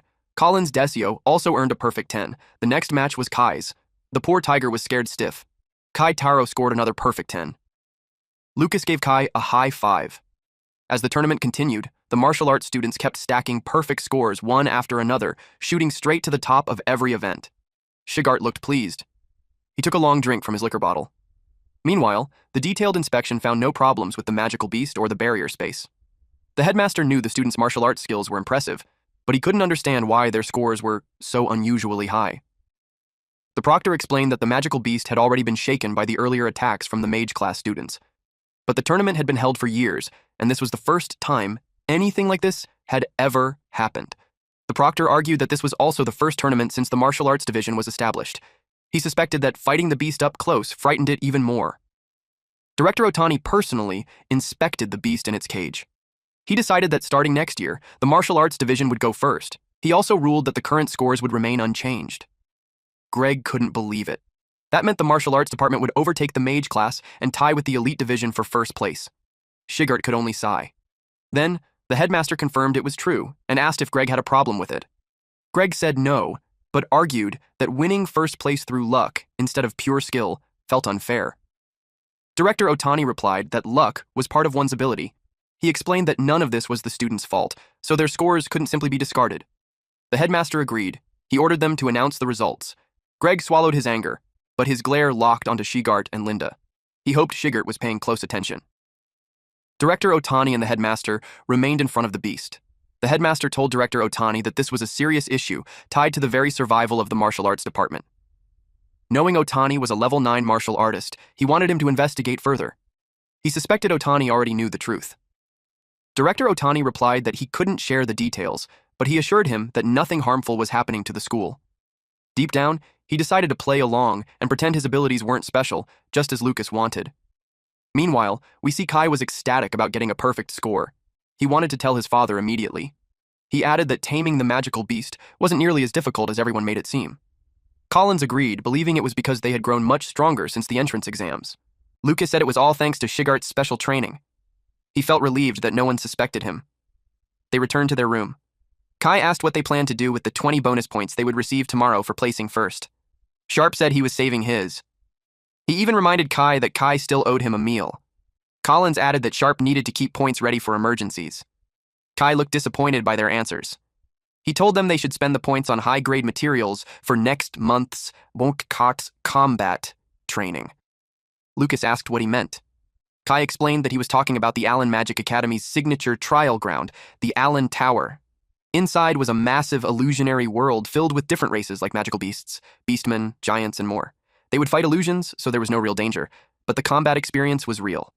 It was said to give insane training against all kinds of opponents. From what Sharp knew, only 100 freshmen were allowed to enter.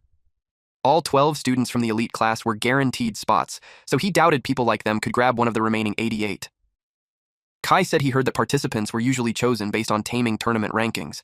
Since they all earned perfect scores, he was confident they would be selected. Sharp and Kai jumped to their feet at once. Kai asked where they were going. Collins told him they were heading to the material shop to buy training gear.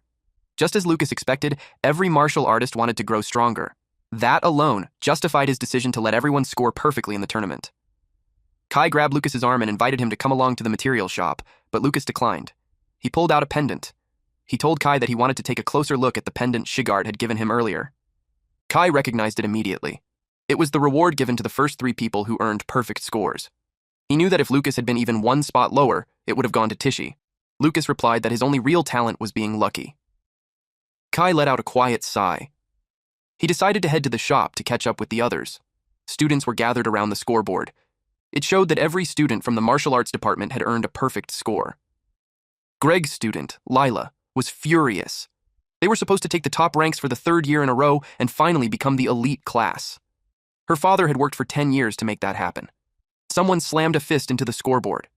That male student complained that on top of everything else, those bastards had stolen 20 spots for the Allen Tower. He argued that those slots were meant for mage students. Another student said the teachers from the Magic Beast base had already confirmed that the martial arts students didn't cheat. He pulled the holographic dagger off the scoreboard. Still, he claimed he heard that the martial arts department had bribed the Magic Beast base teachers. The students began to seriously consider it. For a kid from the Taroy family, bribery would be nothing. A student wearing glasses spoke up, saying he had just seen the Taroy family heir. This student was Andre, another one of Greg's students. He said he had just seen Kai buying the last piece of training gear at the campus material shop. He warned that once the martial arts department received their 20 bonus points tomorrow, they would sweep up all the valuable materials. Lila recalled that a martial artist's meridians were more fragile than glass. She suggested they correct that sudden growth. A few hours later, someone threw a dagger aside. The students on the ground shouted, asking why they were suddenly being attacked. Sharp was slashed across the back. Collins saw the poison spreading and knew it needed treatment fast. He asked if they just wanted points and offered to give them up. Lila summoned vines and struck him, while Andre attacked Sharp's legs. The vines pierced Collins's chest, and Sharp's knees froze solid. Their screams echoed through the area. Lila, Andre, and the brown-haired student who had smashed the scoreboard earlier looked down at them. Lila told them to shut up and said she didn't need their damn points. Sharp demanded to know why they were doing this. She told him her demand was simple. She wanted them to crawl back to the martial arts department like this and tell their entire class that their lives were worth less than dirt. The sun had already set. A few hours later, Lucas and Kai went looking for them. Kai said those guys were usually late coming back from their part-time jobs, so he didn't understand why Lucas looked so tense. But Lucas could tell something was wrong. He had never smelled blood that strong on that road before. It grew stronger. Kai was about to ask what felt different, but Lucas suddenly took off. Kai struggled to keep up. Out of breath, he asked why Lucas had sprinted ahead without warning. Lucas clenched his fists. Kai froze at the sight in front of him. It was Collins and Sharp. They were badly injured. Kai's face went pale. He asked who had done this. Lucas knelt down and lifted Collins into his arms. Collins weakly whispered that it was Lila from Greg's class. His meridians had been severed. He lost consciousness right after. Lucas was furious. Kai shouted Collins' name. Lucas told him he was still alive, just unconscious. He stopped the bleeding and sent Kai to fetch potions. Kai ran as fast as he could. Lucas quickly assessed their condition. They had been cursed, and their bones were shattered. There was no doubt about it. This was a bone-shattering art used by dark market assassins. Rage surged through him at the thought of such cruel techniques being used on them. This was no longer hazing. It was attempted murder. Sharp cried out for his mom and dad, muttering that it hurt. Lucas stayed by his side. He promised him that he would get revenge. Moments later, Tishy and Kai arrived. She was shocked that they had been attacked. Kai explained that they ran into Tishy on the way back. Lucas told her their lives were not in danger, but they would need a few days to recover. Kai finally relaxed. He said it was only possible because Lucas gave them first aid in time.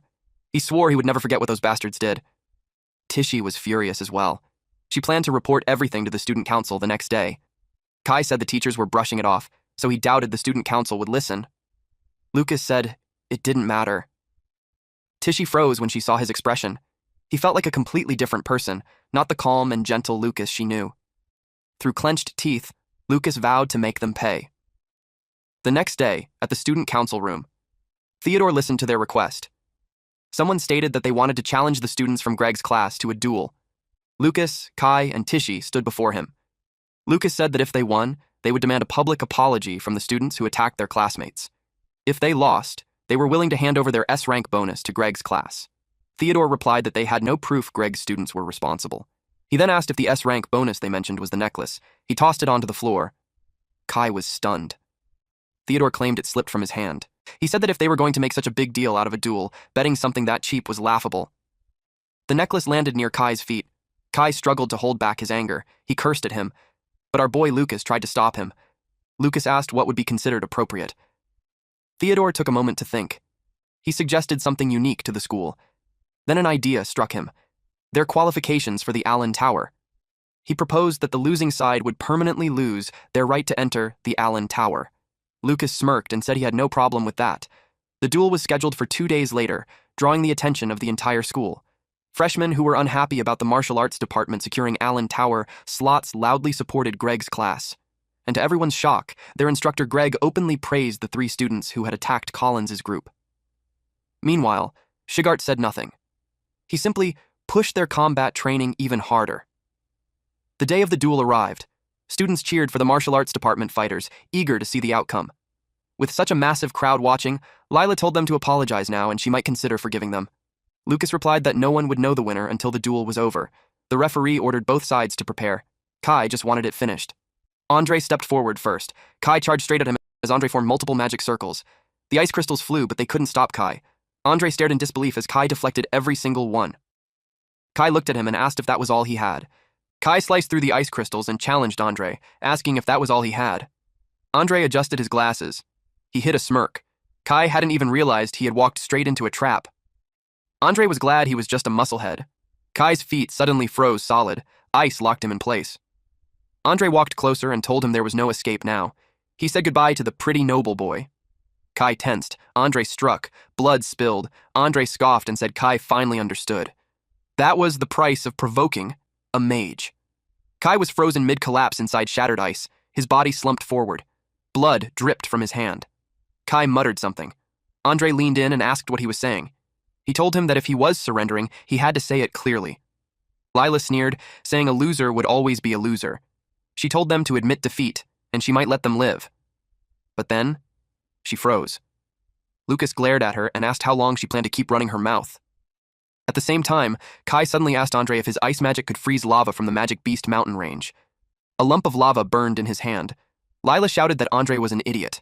She screamed at him to run and get away. An explosion erupted. Andre was blown backward. He realized too late. It was a lava slime. Setting it off at point-blank range meant Kai had been ready to die. Then Kai appeared right behind him. A blade stabbed into Andre's side. He tried to lift his wand. Pain ripped through him. The crowd gasped. A martial artist had wounded a mage. Kai's classmates panicked when they saw his leg, completely scorched. Blowing up his own leg just to escape the ice prison took insane resolve. Kai remembered Lucas's words. The moment Andre thought his spell had worked, he relaxed and left himself wide open. Andre couldn't accept it.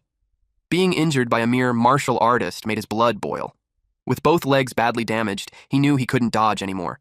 He began casting a spell and screamed for Kai to fall and die. Instead, Kai released another lava slime. It was about to explode. Kai grinned and rushed forward as ice shards flew toward him. Andre yelled that Kai was insane. One shard struck Kai's fist, freezing it solid. He shattered the ice and muttered that this was why he hated ice users. They were always sloppy after attacking. Andre screamed for him to stay back. But then, Kai slammed his fist into Andre's head, shattering his glasses. Andre spat blood. He rolled and crashed to the ground. He couldn't believe it. His ice shield had been broken by pure strength. He never thought the day would come when he'd lose to a martial artist. The host announced that the first match went to the martial arts department. Kai hurried over to Lucas, who tossed him a bottle of water. Kai asked if Lucas had seen everything. He bragged about how amazing he felt and said he was in peak condition. What he didn't know was that Lucas had slipped a homemade strength-enhancing potion into his breakfast that morning. The next challenger was Tishy. Kai wondered if she would be okay. Lucas said Tishy would be just fine. The crowd was confused by what they'd just seen. They assumed Andre must have gone easy on him, especially since he was from the Taroy family. Tishy knew they won fair and square, so she couldn't understand why they refused to accept the result. She ducked low on purpose, barely avoiding the attack as it tore through the air above her. The force still ripped past, kicking up dust and debris. Large vines burst out from the wall. It was a surprise attack right from the start. If it had landed, Tishy knew she would have been torn apart. Lena understood something the martial artist didn't. Mages didn't care about moral principles. For mages, only results mattered. She released even more vines. Tishy charged straight through them. Her face went pale when she saw Lena's palm rushing toward her. Tishy struck Lena across the face. Lena froze in shock. Tishy was only level 1. How could she move this fast? Her brows tightened. Tishy had a lesson to teach her. She grabbed Lena's hand and told her that their moral principles included valuing human life above everything else. Lila tried to activate her plant magic. Tishy rushed in and unleashed a storm of punches. Blue energy exploded with every strike. The attacks came too fast, completely overwhelming her. Everyone was stunned. Tishy was hitting her mana pathways with perfect precision. The final punch was already finished. Her fist dropped, still clenched, thin smoke drifting from her knuckles. The air around her hand slowly settled, showing just how heavy that blow was. Lucas knew the fight was already over. He recognized Tishy's sharp perception. Lila was completely broken. Every muscle screaming, her body barely able to move. Tishy warned her not to trample on a martial artist's pride so casually. The host announced that the second match winner was also from the martial arts department. When Lila lost consciousness, several needles slipped from her hand. A student council member gasped. She hadn't expected Lila to be hiding those. Mina demanded to know why Theodore allowed something so dangerous. Theodore brushed it off, telling her not to overreact. He claimed nothing bad was going to happen. One student shouted proudly about Tishy. He said Shigart knew exactly what he was doing when he chose her as class rep.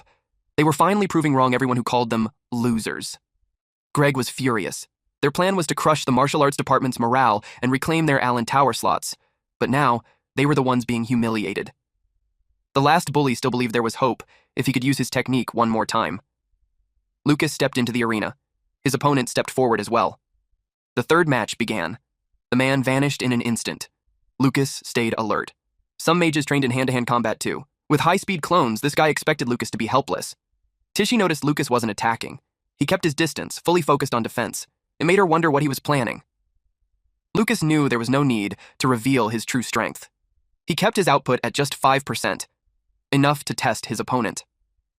The man's eyes widened. Lucas threw a punch, but it didn't hit. The man froze, confused. For a moment, he wondered if it was his imagination, because he could swear Lucas had just released a terrifying aura.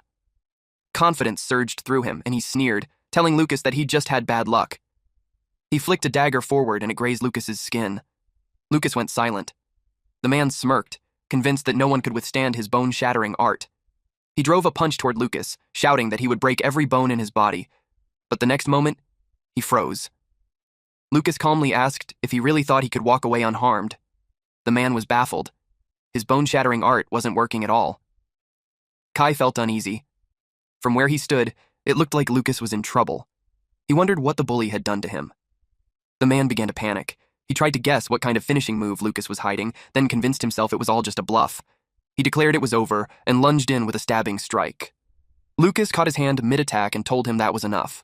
Now it was his turn. Lucas struck the other student. The impact blasted a massive crater into the ground. Dust and debris exploded outward, making the power behind the hit unmistakable. He was stunned. A level 1 martial artist was releasing an aura like that? Lucas glared at him and said that no matter what happened next, he didn't need to worry about anyone seeing it. Then he asked if he was ready. The guy called out for his magic sword, but Lucas slammed him into the ground. The blade sliced into his own hand instead. He screamed in agony.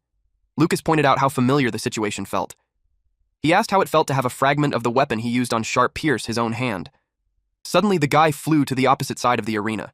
It was caused by a single slap from Lucas. A tooth flew out as he screamed at the top of his lungs. He couldn't activate his mana anymore, and he realized Lucas had severed his mana pathways. Greg was stunned. The guy begged Lucas to stop. He admitted defeat. Lucas stopped, but he stayed silent. Greg was in disbelief. He truly believed his student could defeat Lucas. Shigert quietly observed the scene. He couldn't believe Greg couldn't even tell how badly injured his own student was. He knew this was going to be troublesome. Lucas returned to his classmates. Kai said he was just glad Lucas lasted all 3 rounds. With that, the martial arts department won every match. They were overjoyed, especially after being looked down on for so long. It made them realize they could actually defeat mages in a duel. Fortunately, Tichy was alert, and then suddenly shouted. She warned Lucas to look behind him. His opponent was about to stab him. But in the blink of an eye, Lucas vanished. He reappeared behind the guy and calmly said it took him long enough. He grabbed the back of his neck and squeezed. The guy felt as if something had been ripped out of his body. He had no idea what Lucas had done to him. Tears streamed down his face. Then he lost consciousness and collapsed face first onto the ground. Lucas asked him if he had ever thought about karma when he used his bone-shattering art. The host announced that Blake had admitted defeat but attempted a sneak attack, which Lucas immediately countered. It was a complete victory for Lucas of the martial arts department. Iowa stood there, dumbfounded. Julia asked her what was wrong. She recognized the technique, an advanced skill called meridian severance recorded in ancient texts. No martial artist in the Empire had been able to use it for over 100 years. It made her question who Lucas truly was. Lucas's classmates excitedly said that all 3 of them were incredible. Some even started thinking that mages were just cowards who relied on sneak attacks. One female student boldly said that from now on, if any mage gave her trouble, she would challenge them to a duel. Everyone was in high spirits, but Tichy quickly shut that down. She said it would be wrong to think that way, and claimed they were only stronger that day by coincidence. The student suddenly bumped into someone. It was Shigart. His presence alone was intimidating as he scolded them, telling them to know their place. He warned them not to get arrogant. The girl argued that they had won the taming tournament. Shigart replied that it was already settled. The only reason the martial arts department won was because the beasts were under extreme stress from prolonged attacks. In other words, they got lucky. She argued back that they won the duel with their own strength. Shigart corrected her, saying that those 3 were strong, but that didn't represent the entire martial arts department. He asked if they planned to live their entire lives like goldfish turds, simply following others around. He added that if that was the case, what would they do when they were attacked and nearly killed for no reason, just like Collins and Sharp? He asked if they would really be fine with that if they couldn't even get revenge, let alone survive. He told them that if they were okay with that, they would never grow stronger, and if that was the case, they might as well quit the martial arts department as soon as possible. The words stung, but they also lit a fire in them. Instead of breaking their spirit, it pushed them to work harder. Deep down, Lucas agreed with the teacher. Martial artists should be proud of who they are, but without relentless training, their skills would never improve. A woman waited by a tree as Shigart walked past. She stopped him and commented that he was starting to sound like a real homeroom teacher.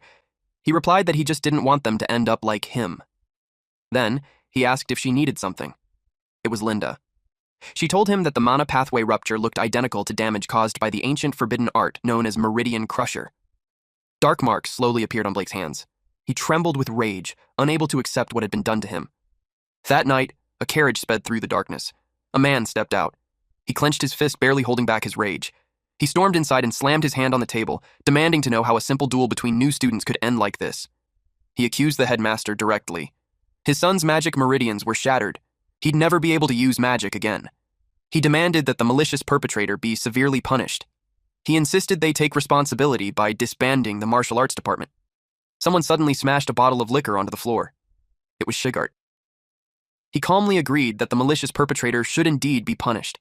He stated that the magic Blake and his two companions used during the duel perfectly matched the magic used on Sharp and Collins earlier. That alone was clear evidence that those three were responsible for severely injuring Academy students. He turned to the headmaster and said, "According to Academy regulations, Greg and the others should be strictly punished." Greg felt a chill. He finally realized those bastards had been trying to ruin them from the very beginning, even during the duel. But he couldn't understand why Shigart was bringing this up now. He shouted that Shigart was changing the subject. They were supposed to be discussing who was responsible for Blake being struck by a forbidden art. Shigart replied that it had not yet been confirmed to be a forbidden art. A technique like Meridian Crusher was not something a mere martial artist could possibly wield. Blake's father paused. He knew Shigart was right. There was no way that the incompetent son of the Ryan family, cursed by the gods, could control an ancient forbidden art. Greg clicked his tongue and argued back. A high-level martial artist could control a forbidden art. And the only high-level martial artist present at the duel was Shigart himself. With that, he subtly accused Shigart of being the culprit. Shigart replied coldly that if he could use such an art, he would have used it on Greg long ago. The headmaster noticed that Shigart clearly did not believe Blake had been struck by a forbidden art. He asked how Shigart intended to explain Blake's current condition. Shigart answered that it was nothing more than reaping what they had sown. In fact, he had already asked Lucas about it afterward. Lucas had firmly denied using any forbidden art and offered his own explanation. According to him, Blake had spent a fortune hiring black market assassins to learn cruel ways to inflict pain, and had become infamous in those circles as a noble-born problem child.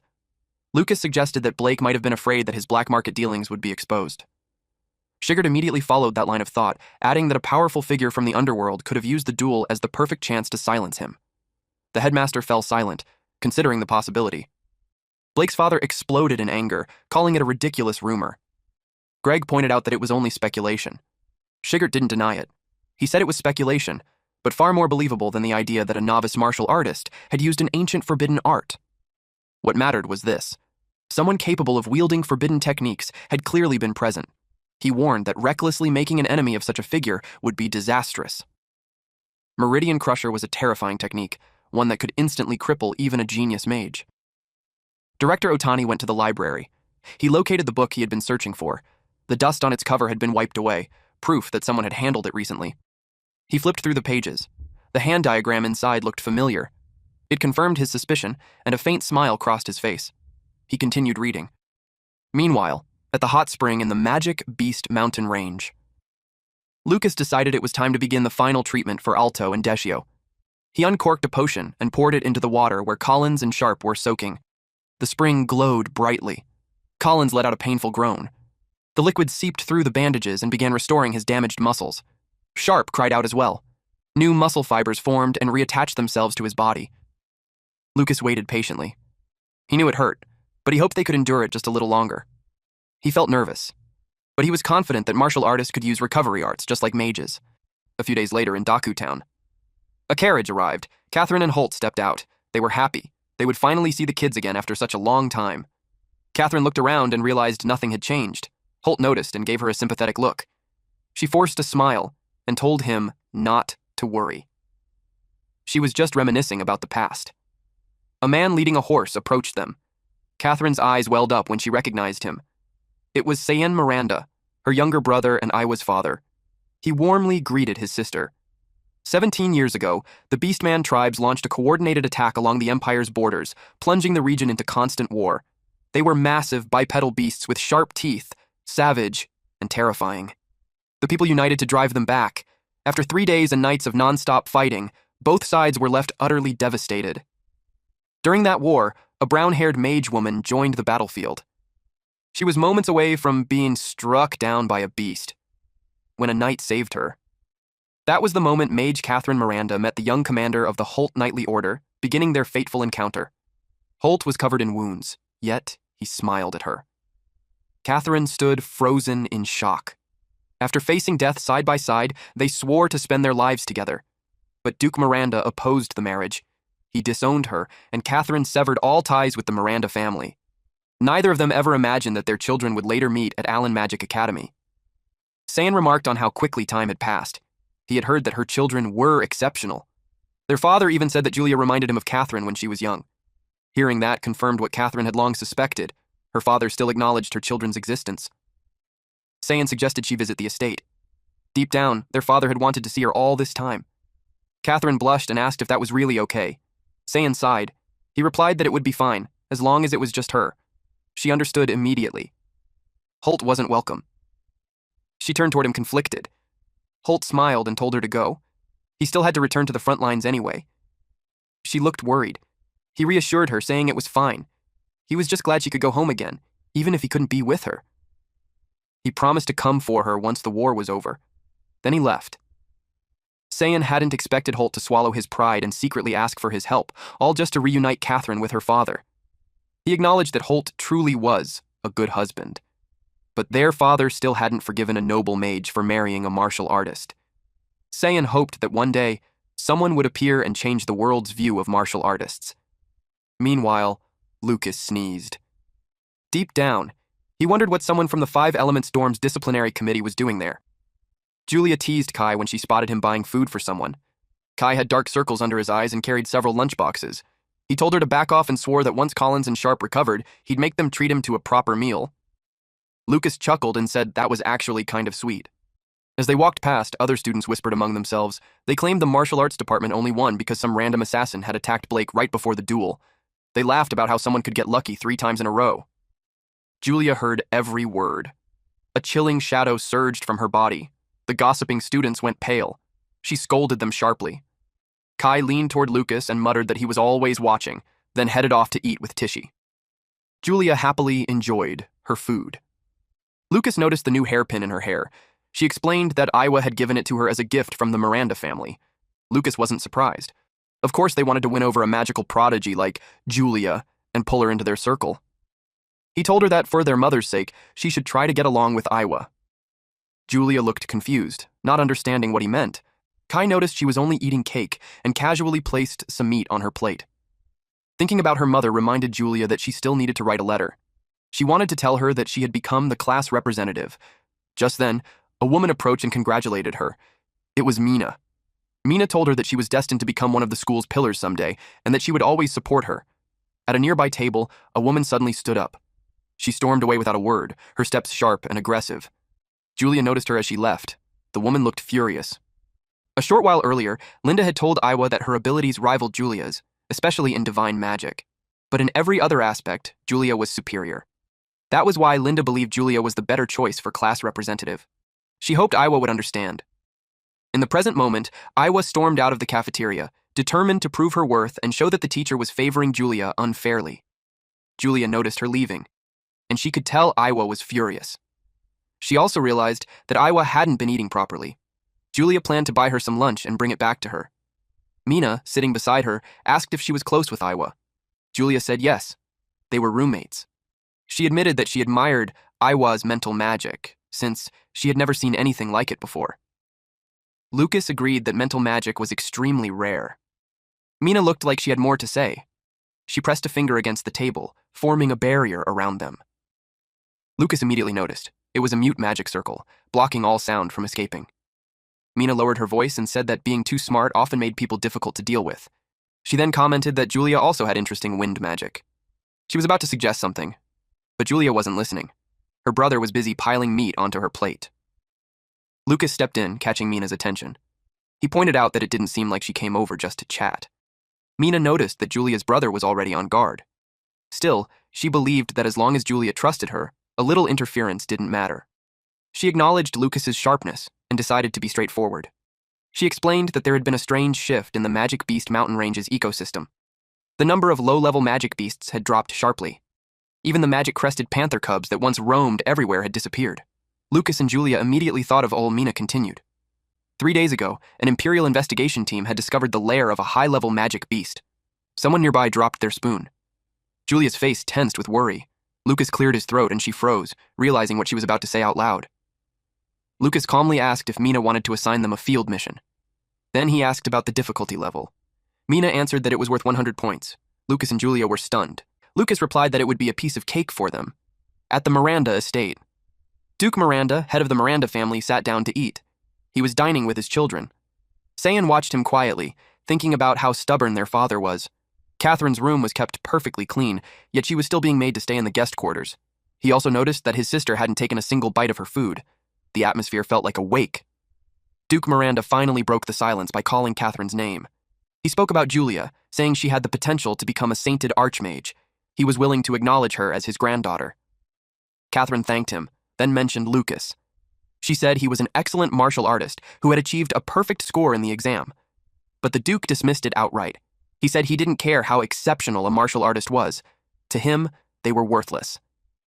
He made his stance clear. What the Miranda family sought were only those with the talent to become sainted archmages. Just as Catherine expected, her father's prejudice against martial artists hadn't changed at all. At that moment, the butler knocked. He informed Duke Miranda that the investigation team sent to the Magic Beast Mountain Range had reported new findings. Catherine and Sayan both tensed.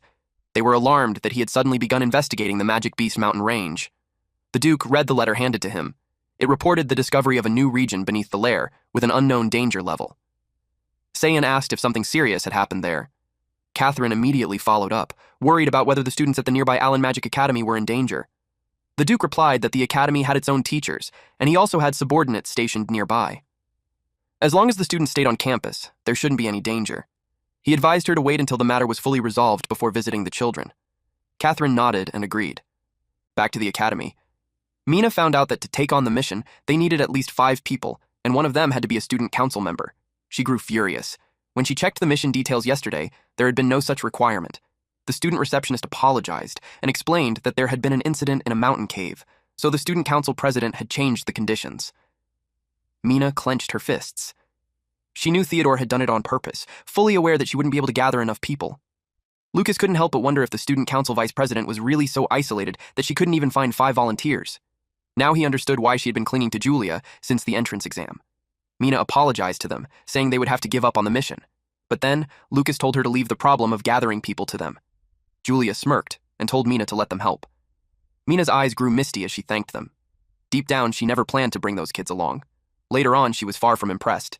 A student in gleaming armor appeared. It was Kai. He declared that if his best friend Lucas was going on a mission, then he would step up too. In truth, he was just happy that he finally had a chance to use the advanced gear his parents had bought him. Maya peeked out from behind Lucas and greeted Mina. She looked shy, but she offered to help with her water element healing magic. Mina's face went pale. Deep inside, she felt that every single one of these kids was dead weight. Lucas leaned in and whispered to Julia, asking why she had called Maya instead of Iwa. Julia answered sadly that Iwa wouldn't even listen to her. Mina could only sigh and let it go. They needed the numbers. She believed that as long as she and Julia were there, they could handle the mission. They set off. Even with acceleration magic, it would take half a day on foot to reach the monster nest. A few hours later, they arrived at the cave entrance. The area was under investigation by an Imperial survey team. A flag stood at the entrance. The crest belonged to the Miranda family. There were also clear traces of battle. Lucas and Julia were both relieved and shocked that this wasn't Ul's den. Suddenly, Lucas sensed danger. An attack came from above. A grotesque birdman monster dove straight at them, its massive orange eyes glowing. Huge black wings spread wide as jagged yellow talons reached down, ready to tear them apart. Mina reacted instantly, unleashing her wind magic. The wind sharpened into a blade and sliced through the monster. Its body split cleanly in two. Lucas stepped aside as the corpse crashed down. Another monster of the same kind lunged at Mina from behind. She sensed it just in time. Kai moved without hesitation, raising his magic shield and blocking the attack. He told her to leave close combat to them. Kai got distracted, and the monster's talons were about to tear into him. Lucas stepped in and kicked the creature's leg, ripping it clean off its body. He scolded Kai, telling him to stop trying to look cool all by himself. Kai shot back, challenging him to see if he could keep up with his speed. Maya cast a water spirit barrier and told them to leave support to her. More monsters swooped down from above. Mina smiled. It had been a long time since she felt this kind of teamwork. She warned them that the monsters hated wind and lightning magic. Then she stopped mid-sentence when she noticed a faint glow of light. She turned and saw Julia. Julia unleashed barrier magic. Within the barrier, several monsters were roasted all at once. Their shrill screeches echoed through the air. When it was over, Julia's staff was left smoking. Kai whistled, commenting that her lightning magic was just as insanely powerful as ever. Mina stood frozen. Julia glanced at her. "Did you say something just now?" Mina shook her head and replied that it was nothing. Deep down, she realized she had seriously underestimated this prodigy's true strength. Moments later, Maya used her water healing magic on Kai. He stared in awe as his wounds healed instantly and called her a goddess. Deep down, she thought he was exaggerating. But if Lucas were the one to say it, just imagining that made her cheeks turn red. She started acting strangely, and Lucas noticed. After that, they entered the cave. It was massive. Mina conjured a small light. Julia was impressed. She hadn't expected the space to grow even larger the deeper they went. Kai pointed out another passage. It was wide enough for a small army to march through. Lucas said the cave wasn't naturally formed. It looked artificially dug out. He warned that there might be monsters underground. Mina added that the deeper they went, the more dangerous it would become. She told everyone to stay sharp. Suddenly, goblins leapt at them. Julia incinerated all of them at once. The goblins coughed blood before they were completely immobilized. These creatures had lived underground for so long that their eyesight had deteriorated. They relied entirely on sound to locate prey. But their ears had been destroyed by the thunder earlier, so for now, the group was safe. Kai stepped forward and finished them off with his blade. He argued that if they fought every monster head-on, the battles would never end. Then he said he had a great plan. A short while later, chaos erupted. Kai happily acted as bait, drawing a swarm of monsters after him. Julia and Mina took their positions. Kai noticed the signal. The two girls unleashed their attacks. The monsters froze the moment they realized what was coming. But it was too late. They were swallowed by a massive explosion. Lucas admitted it was efficient. It was a classic area of effect tactic straight out of a game. It made him briefly wonder if Kai might be reincarnated too. Kai was buried beneath a pile of monster corpses, yet he emerged looking oddly energetic. He proudly explained that his plan was to lure all the enemies into one spot so Julia and Mina could wipe them out in one strike. He thought it was brilliant. He bragged that only someone equipped with top-tier gear like him could pull it off. He even apologized to Lucas for stealing the spotlight.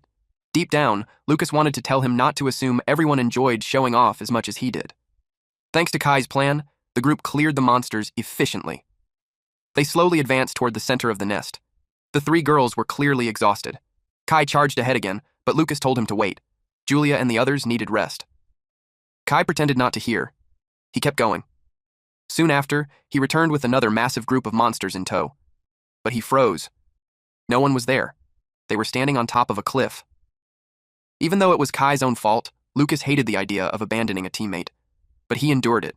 Julia's mana was almost completely depleted. They had no choice. She silently prayed that Kai would find happiness in his next life. Maya had already begun mourning him. Maya screamed for Kai, saying that if he was even a little bit alive, she promised she would save him. Lucas, Julia, and Mina wanted to tell her not to take it so seriously. Suddenly, a loud sound echoed through the cave. Maya grew anxious. She wondered if it was Kai. Lucas shook his head and told her no. The sound came from the center of the nest. He suspected the survey team had found the nest's boss. Mina suggested they go check it out. Lucas felt uneasy. The smell of blood in the air was overwhelming. Before moving out, he handed Mina a potion he had brought from home. She thanked him. Mina believed that with the survey team's strength, they shouldn't need to intervene. Still, she wanted to confirm, just in case. When they arrived, they were met with a massacre. Blood was everywhere. A red aura seeped from the soldiers' bodies. They were horrified. They couldn't believe the entire survey team had been wiped out. Mina immediately sensed that something was wrong. She ordered an immediate retreat. Lucas felt a sudden chill. In the next instant, the upper right wall exploded. A monster burst out. Mina froze. Standing before them was a colossal beast. Its massive body was covered in dark purple fur. Curved horns jutted from its head, and its snarling face was packed with sharp fangs. Glowing blue eyes burned with rage as it gripped a heavy club, looking ready to smash everything in its path. Mina trembled when she saw the Minotaur. She couldn't understand why a Calamity-class monster was here. Lucas rushed to her side. There was no way something this powerful should appear on a school mission. Still, the presence felt strangely familiar to him. When the Minotaur swung its axe, Lucas shoved Mina away. The massive blade nearly split him in half. He barely managed to block it with his forearms. An ice shield shattered the force before it could crush him. Julia arrived and asked if they were okay. Mina asked if Julia had cast the ice shield. Lucas knew it wasn't her.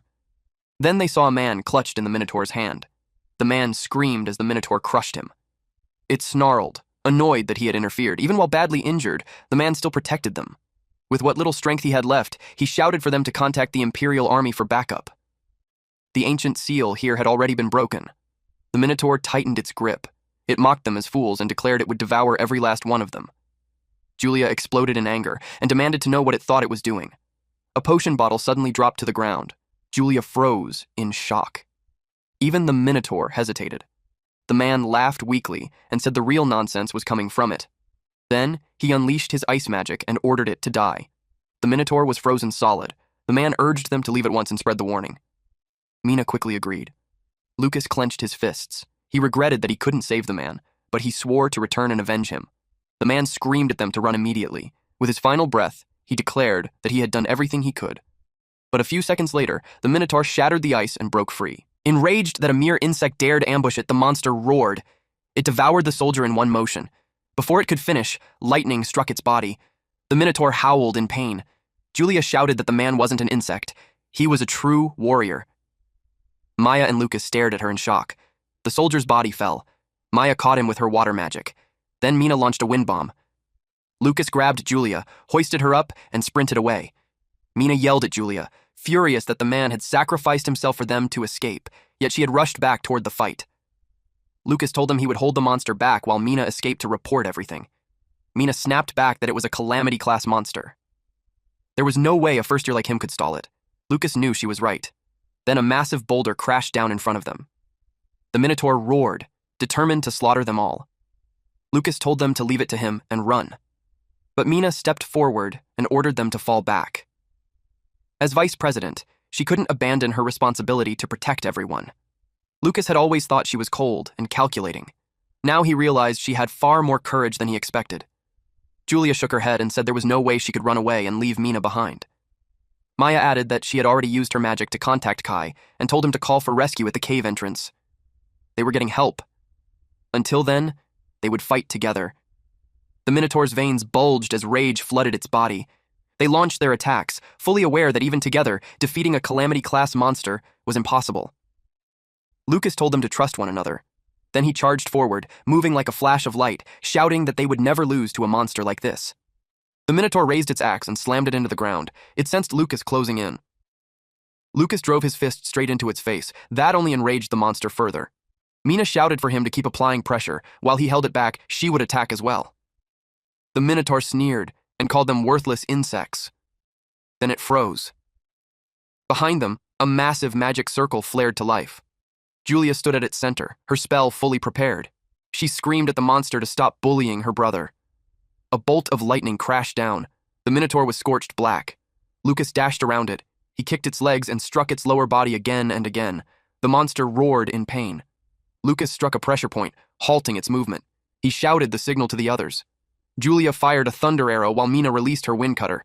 They struck at the same time. Purple lightning and blue energy collided, ripping through the battlefield in a violent explosion. The ground shattered as power poured down from above, turning the entire cave into chaos. The blast slammed into the Minotaur and sent it flying. It crashed into the cave wall, stone exploding outward on impact. The monster cursed them. It swore it would kill them all the moment its legs recovered. Maya didn't give it that chance. She hurled a water ball and expanded it, drenching the Minotaur in a cascading waterfall. Maya stayed focused. The Minotaur drove its axe into the ground. It prepared to charge. Its legs had already healed. It laughed, claiming that a little water wouldn't harm it at all. It locked onto Maya and vowed to eat her alive. Julia coldly asked what it thought would happen when a creature soaked in water was struck by lightning. After killing so many soldiers, it would pay with its life. She unleashed multiple layers of lightning at once, each strike stacked on the last, tearing through the tower. Ground in a violent cascade of crackling purple energy. The lightning ripped through the Minotaur, forcing a raw, agonized scream from its throat. Lucas finally understood. The water had been used to amplify the lightning. That was the end. The Minotaur collapsed onto its back, completely still. Lucas watched Julia from a distance. For her to devise a strategy like that under pressure proved it. She truly was a top student. He hardened his hand with his power and lunged, aiming straight for the Minotaur's heart. Mina noticed a faint red glow flicker across its body. A strange aura began leaking from the Minotaur. Lucas was caught completely off guard. An overwhelming pressure crashed down on him. His strike stopped short. A mark flared to life on the Minotaur's chest, blocking the blow. Before he could react, his hand was seized. The Minotaur slowly raised its head and curled its lips into a sinister smile. At the same time, outside the cave, Kai suddenly froze. He felt the ground tremble beneath his feet. Realizing something was wrong, he sprinted off to call for reinforcements at once. All he could do now was pray that everyone inside could hold on. The Minotaur reared back, its body twisting as red energy tore through its chest. The impact was violent that Lucas was flung high into the air above it. He was sent flying, eyes wide as a red-black force slammed straight into him. He crashed into the ground at full speed, the impact exploding outward in a brutal shockwave. Dust, blood, and debris blasted into the air, showing just how savagely he had been thrown. The monster loomed above him, pouring down crushing red energy like deadly rain. Lucas stared up from the ground, muscles locked as the pressure closed in. Blood ran from his ear. He couldn't believe it. He was injured just from sensing its aura. That thing had grown absurdly powerful. He forced himself to check on everyone. Mina managed to raise a mute magic circle, but it shattered almost instantly. Blood streamed from her eyes and ears. She collapsed soon after, along with Maya and Julia. Seeing them like that, rage flooded Lucas's chest. Golden energy wrapped around him as he pushed himself up, lightning-like arcs spiraling from his body. He planted his feet, clearly gathering power for a counterattack. The monster threw its head back and roared, its black body writhing as red energy leaked and pulsed across its surface. Lucas charged at the speed of light and met the Minotaur's fist head-on. He came crashing down from above, his punch wrapped in blazing golden energy, smashing straight into the monster's body and driving the force deep inside. He swore he would kill it. The monster was caught completely off guard. Lucas's follow-up punches shattered its arm into pieces. Blood sprayed from its shoulder as Lucas prepared to strike again. He moved instantly, aiming for the other arm. The Minotaur swung back at him. Lucas realized something was wrong. It didn't seem to feel pain at all. What he saw next made his heart sink. Red mist swirled around the severed side of the monster. The arm was regenerating. In moments, it returned to its original state, strong enough to swing the axe like nothing had happened. Lucas leapt back as the monster brought its weapon down. Just the wind pressure made him cough up blood. The monster looked irritated, clearly frustrated by how much damage Lucas had dealt earlier. The Minotaur admitted his strength, saying the blood of a powerful one made its heart race. The punch landed and detonated, erupting into a violent explosion. The ground burst upward in jagged shards as the impact swallowed everything at the center. The shockwave tore through the cave, flinging Lucas away as the walls cracked and debris filled the air. Lucas ran along the walls, forcing himself back into the fight. The monster shot forward in a blur, red energy streaming from its eyes like streaks of light. It moved so fast, its body nearly smeared into shadow, closing the distance in an instant. It grabbed its axe and swung at Lucas. The ground ripped apart violently as the impact tore through it. Rocks and debris blasted into the air, showing just how destructive the clash had become. The force of it made the ceiling collapse. The situation turned dire. The falling rocks were crashing toward everyone. Lucas moved instantly. As the rocks were about to crush the girls, one massive slab was inches from Julia's face. Lucas arrived just in time and punched straight through it. Debris exploded in all directions. Relief washed over him when he saw the three of them were safe. Then his eyes widened as he sensed an overwhelming power pouring out of the Minotaur. It opened its mouth and unleashed a beam. The sound-based attack was terrifyingly powerful. Lucas struggled to defend himself. The roar echoed off the collapsed cave walls, amplifying its force. Smoke flooded the area, destroying visibility. Lucas coughed up blood, and in that brief moment of weakness, the Minotaur seized its chance and swung the axe at him. Blood dripped from the axe. The Minotaur froze when its strike failed to break through. It sneered and said using aura as defense was a clever trick. It mocked Lucas, telling him to stop his pointless resistance. It claimed that he, and the little girls behind him, would all die there. It roared, and Lucas's golden aura flared even stronger. Lucas forced the axe downward, shocking the Minotaur. Then he warned it to say those words only after it defeated him. The Minotaur was stunned by his sudden movement. Lucas ripped the axe from its grip. He warned the beast that as long as he was alive, it would never lay a single finger on Julia or the others. The Minotaur snapped its head around. In that instant, the axe slammed straight into its face. The Minotaur groaned in pain. Lucas seized the horn that broke off and slashed it across the monster's body. It could only groan again. Lucas tossed the horn aside and stepped back. Then he turned around and drove a punch straight into its gut. The Minotaur grew furious. It grabbed Lucas by the legs and slammed him into the ground. It struck him again and again, then hurled him away. The Minotaur suddenly froze. It had lost another limb. Lucas stood there holding its torn-off arm. Red lines crawled across his body. The arm regenerated once more. The monster charged, but our MC was prepared for it. Lucas met its fist with his own. The collision blasted debris everywhere. The Minotaur acknowledged his strength, saying this was how a warrior should fight. It urged Lucas to keep attacking. It was briefly startled when Lucas leapt into the air. Lucas was resolved to kill. Red symbols flooded the darkness as violent power surged inward, swallowing everything at the center. His eyes burned with madness, as if something inside him had completely snapped. A massive pillar of red erupted as Lucas punched the Minotaur, making it roar in agony. The power smashed into the ground like a blood-red judgment, shaking everything around them. It coughed up blood, utterly confused by how this was possible. Lucas vanished in a blur, and unleashed another attack. A terrifying red beam crashed down onto the monster. The impact was so strong, it could be felt even outside the cave. A piece of debris struck Julia's head. The tremors jolted them awake. Maya hurriedly checked to see if they were still alive. Julia searched desperately for her brother. Her eyes went wide. Lucas's fist was buried deep in the monster's flesh.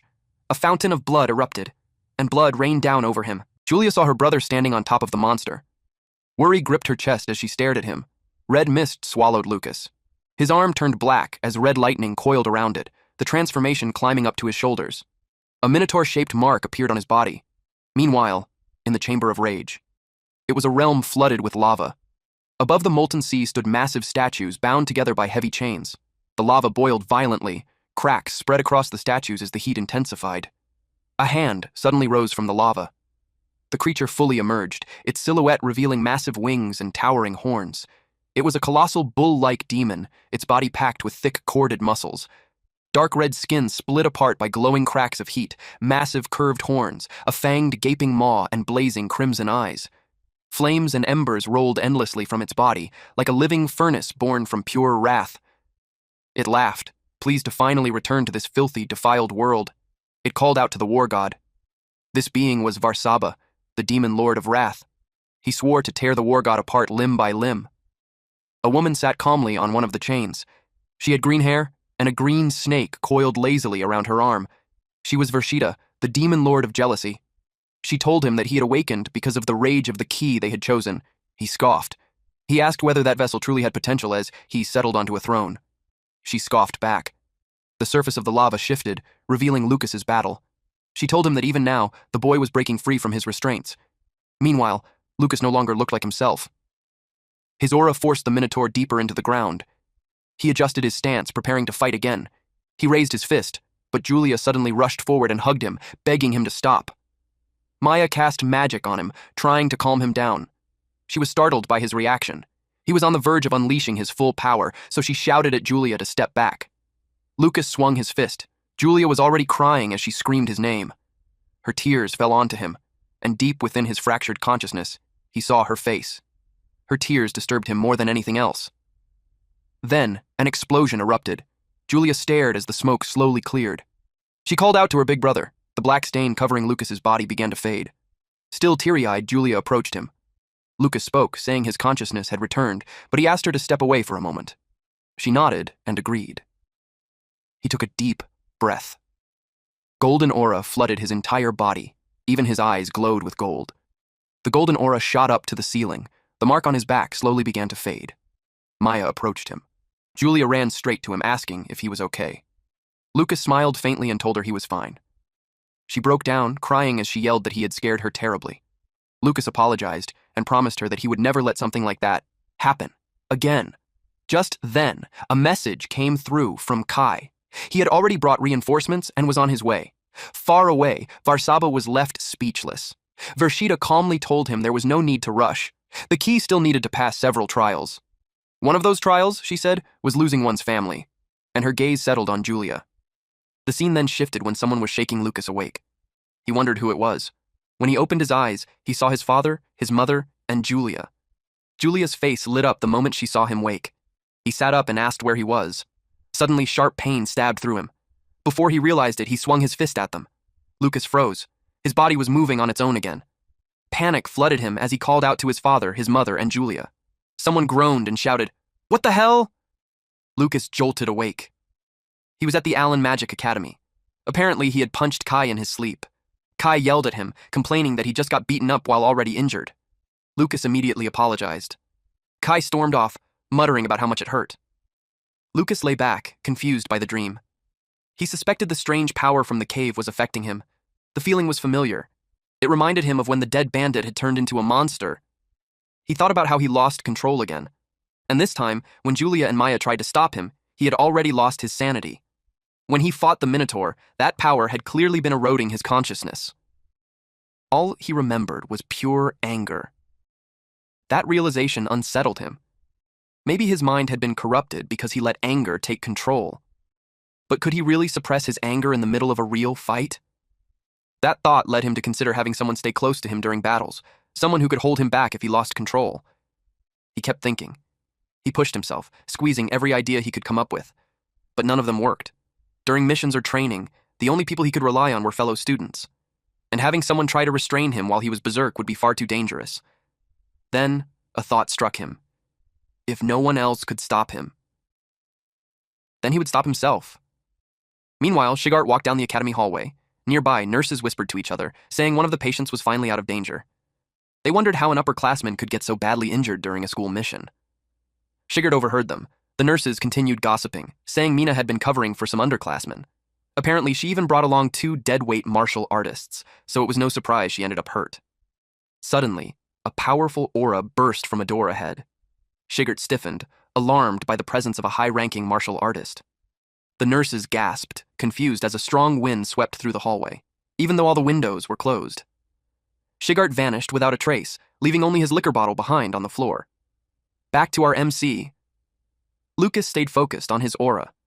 By the time he relaxed, he looked completely drained. Still, he felt relieved. His clone technique had worked. He examined it carefully. According to an old book he had read in the library, a clone could possess at most half of the original's strength. If he created 3 clones, that power would be split evenly. Each one would only have 1/6 of his full strength. He dismissed the clone. It was too weak to restrain him if he went berserk. At best, they could buy him enough time to escape. Suddenly, he sensed someone nearby. Professor Shigart. Shigart spoke calmly, saying that from the entrance exam to the training tournament, and even the magical beast mission, strange incidents always seemed to follow Lucas. Then he asked him bluntly, what was he really? And why had he come to their school? Lucas was left speechless. Silence filled the room. Lucas pretended nothing was wrong. He said his only reason for coming to Allen Magic Academy was to master martial arts and become stronger. Someone moved. Shigart slapped him. He scoffed, saying he didn't believe that excuse. If Lucas wanted to talk about becoming stronger, then he should show his true strength first. Lucas asked what he meant. He realized then just how sharp Shigart was. If someone like him truly acknowledged him, life at the academy would become much easier. Someone suddenly arrived and asked who Shigart was. Shigart blinked and said he had completely forgotten. It was a holiday, so guardians were free to enter the campus. Catherine had arrived, with Julia beside her. Catherine firmly asked Shigart to step away from her son. Lucas quickly explained that he was Teacher Shigart, the homeroom teacher of the martial arts department. He said the teacher had simply been giving him guidance while he visited a sick friend. He added that Shigart told him it was fine to confront strong enemies head-on. Shigart felt annoyed. It sounded like sarcasm. He also noticed that Lucas seemed to sense his presence long before he arrived. Catherine nodded in understanding. She knew it was Shigart's day off and expected him to be resting instead. Shigart understood the message. She was telling him to leave. He sighed. Since Lucas hadn't caused any serious trouble, and as long as he remained his homeroom teacher, Shigart would make sure he didn't cause any in the future either. With that, he excused himself. Then, Catherine gently told Lucas not to be stubborn, and anger his teacher. She then explained that while they were trapped in the dungeon, she had stayed at the Miranda residence and waited until everything settled.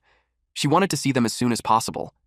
Julia was shocked. She hadn't realized her mother had been nearby for days.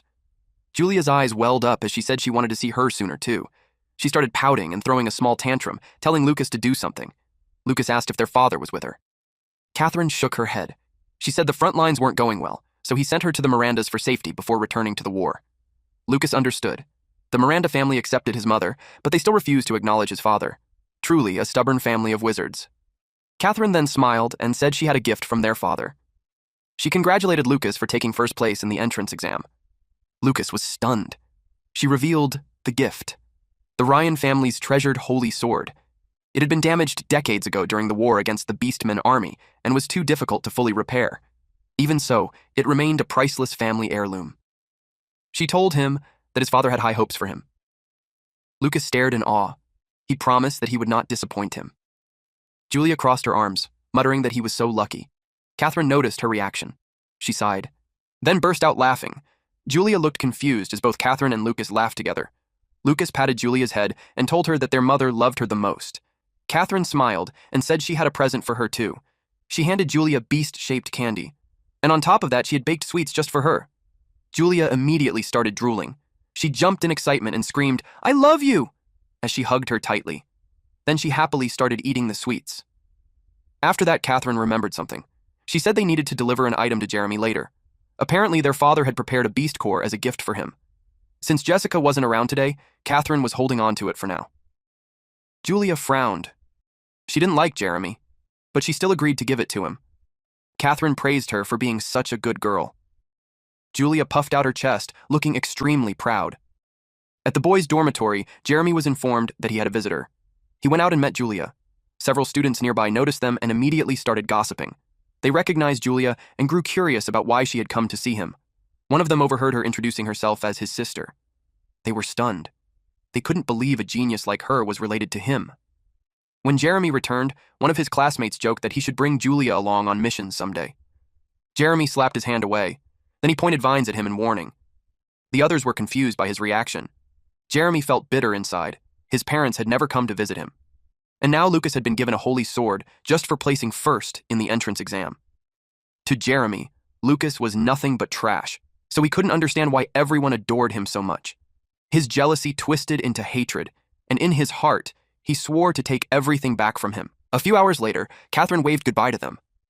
The warm reunion passed in the blink of an eye, and their mother returned to the Miranda estate. However, she will be staying in Daku Town for a while. Even if they couldn't meet every day, just knowing their mother was nearby made both Lucas and Julia happy. As for Mina, who had suffered severe injuries, Lucas refined a new medicinal pill for her. When it was presented as a gift from the Miranda family, even its unbelievable effects were accepted without question. Everyone simply regarded it as another miracle of noble magic medicine. Mina herself was deeply impressed. Half a month passed in no time.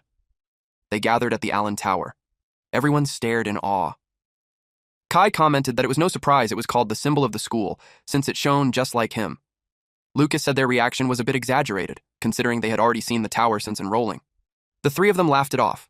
Someone suddenly cleared their throat. All three stiffened. Shigart told them to quiet down. He hadn't brought them there for fun. He ordered everyone to sit in their assigned seats. Some students were clearly unhappy that so many from the martial arts department had shown up. They whispered among themselves, mocking that only a few martial artists had any real skill, yet they were dreaming far beyond their status. Kai clenched his fists. He could hear them belittling the martial arts department again. Lucas quietly told him to calm down. Ever since the Allen Tower was announced, the martial arts department had become an obvious target. To the other students, they were just people who had, luckily, secured 20 entry slots. Some first-year magic instructors had even protested to the principal, claiming that martial artists were useless to the Empire and demanding the slots be revoked. The audacity was staggering. Still, Lucas noticed that Shigart didn't seem worried at all. He wondered if it was because the professor trusted the school and the principal that much. The students took their seats. Shigart told them to listen carefully. Every year, third-year students entered the Allen Tower first, serving as examples for the newer students. The third years were instructed to prepare. One of the third-year students was visibly excited. After 3 years since enrolling, he was finally going to enter the Allen Tower. Everyone else knew why. He had never once made it into the top 100. That student was Jeremy. Julia spotted him and called out his name. Jeremy's classmates were delighted to see her. Julia waved at Jeremy, smiling as she told him to do his best. Seeing his sister cheering for him, his classmates nudged him and told him not to disappoint her. Jeremy's face flushed red. Julia frowned. She was annoyed that he barely reacted, even though she had gone out of her way to encourage him, especially since her mother had told her to. Still, she decided it was fine. She had already done what she was asked. Meanwhile, one of Jeremy's classmates quietly wished he could transfer somewhere closer to her. Jeremy replied that he had been very lucky lately, so there was nothing to worry about. In his heart, he was determined to surpass Lucas. The third-year students headed inside. They were instructed to place their magic staff in front of them and close their eyes. As soon as the voice spoke, Jeremy felt a strange familiarity. It was something he had heard before. Meanwhile, Director Otani watched from a massive screen. He looked thrilled. It had finally begun. He activated a device. Golden gears and interlocking rings spun together, glowing as streams of energy poured into the mechanism. It hummed with precise, overwhelming power as the system awakened. Otani's eyes shone. Golden light surged through the hall as enormous magical gears roared to life. A barrier snapped into place around the students, and energy flooded the chamber like a controlled explosion. The golden mechanism reached its peak, forming a blazing core at the center. Light burst outward in every direction, as if the device had fully awakened. The gears kept spinning, and the entire tower was soon wrapped in golden radiance. Lucas, waiting outside, saw it all. He felt an immense fighting spirit pouring out of the tower. The sensation shocked him. He hadn't expected to find a Tao master stronger than his own teacher. Now he finally understood why Shigert had been so confident the night before. It was likely because only the strongest martial artist could open the gates of the Allen Tower. A few moments before the exam, someone was quietly having tea at a gazebo. The headmaster spoke, noting that complaints about the martial arts department's admission quota had been growing louder recently. He wanted a detailed explanation of what had actually happened during the last abnormal incident. Director Otani paused mid-sip. He set the teacup down with a sharp clack and reminded the headmaster that he had already stated there were no abnormalities that caused any losses to the school. For now, Otani said, everything should remain exactly as it was. If the status quo was maintained, the Allen Tower would open as scheduled. The meaning was clear. If the martial arts department wasn't given a chance, then no one would be allowed to enter the Allen Tower.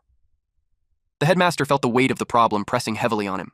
Back inside the Allen Tower, Jeremy landed smoothly on the ground. It felt as if only his consciousness had entered the space, yet everything was indistinguishable from reality. Even the magic staff in his hand felt exactly the same as the one he always used. Seeing his reaction, one of his classmates laughed and said it was obvious this was his first time. He explained that the most amazing thing about the Allen Tower was how real everything felt. Another classmate cut in, telling them to stop chatting and hurry to regroup with their teammates.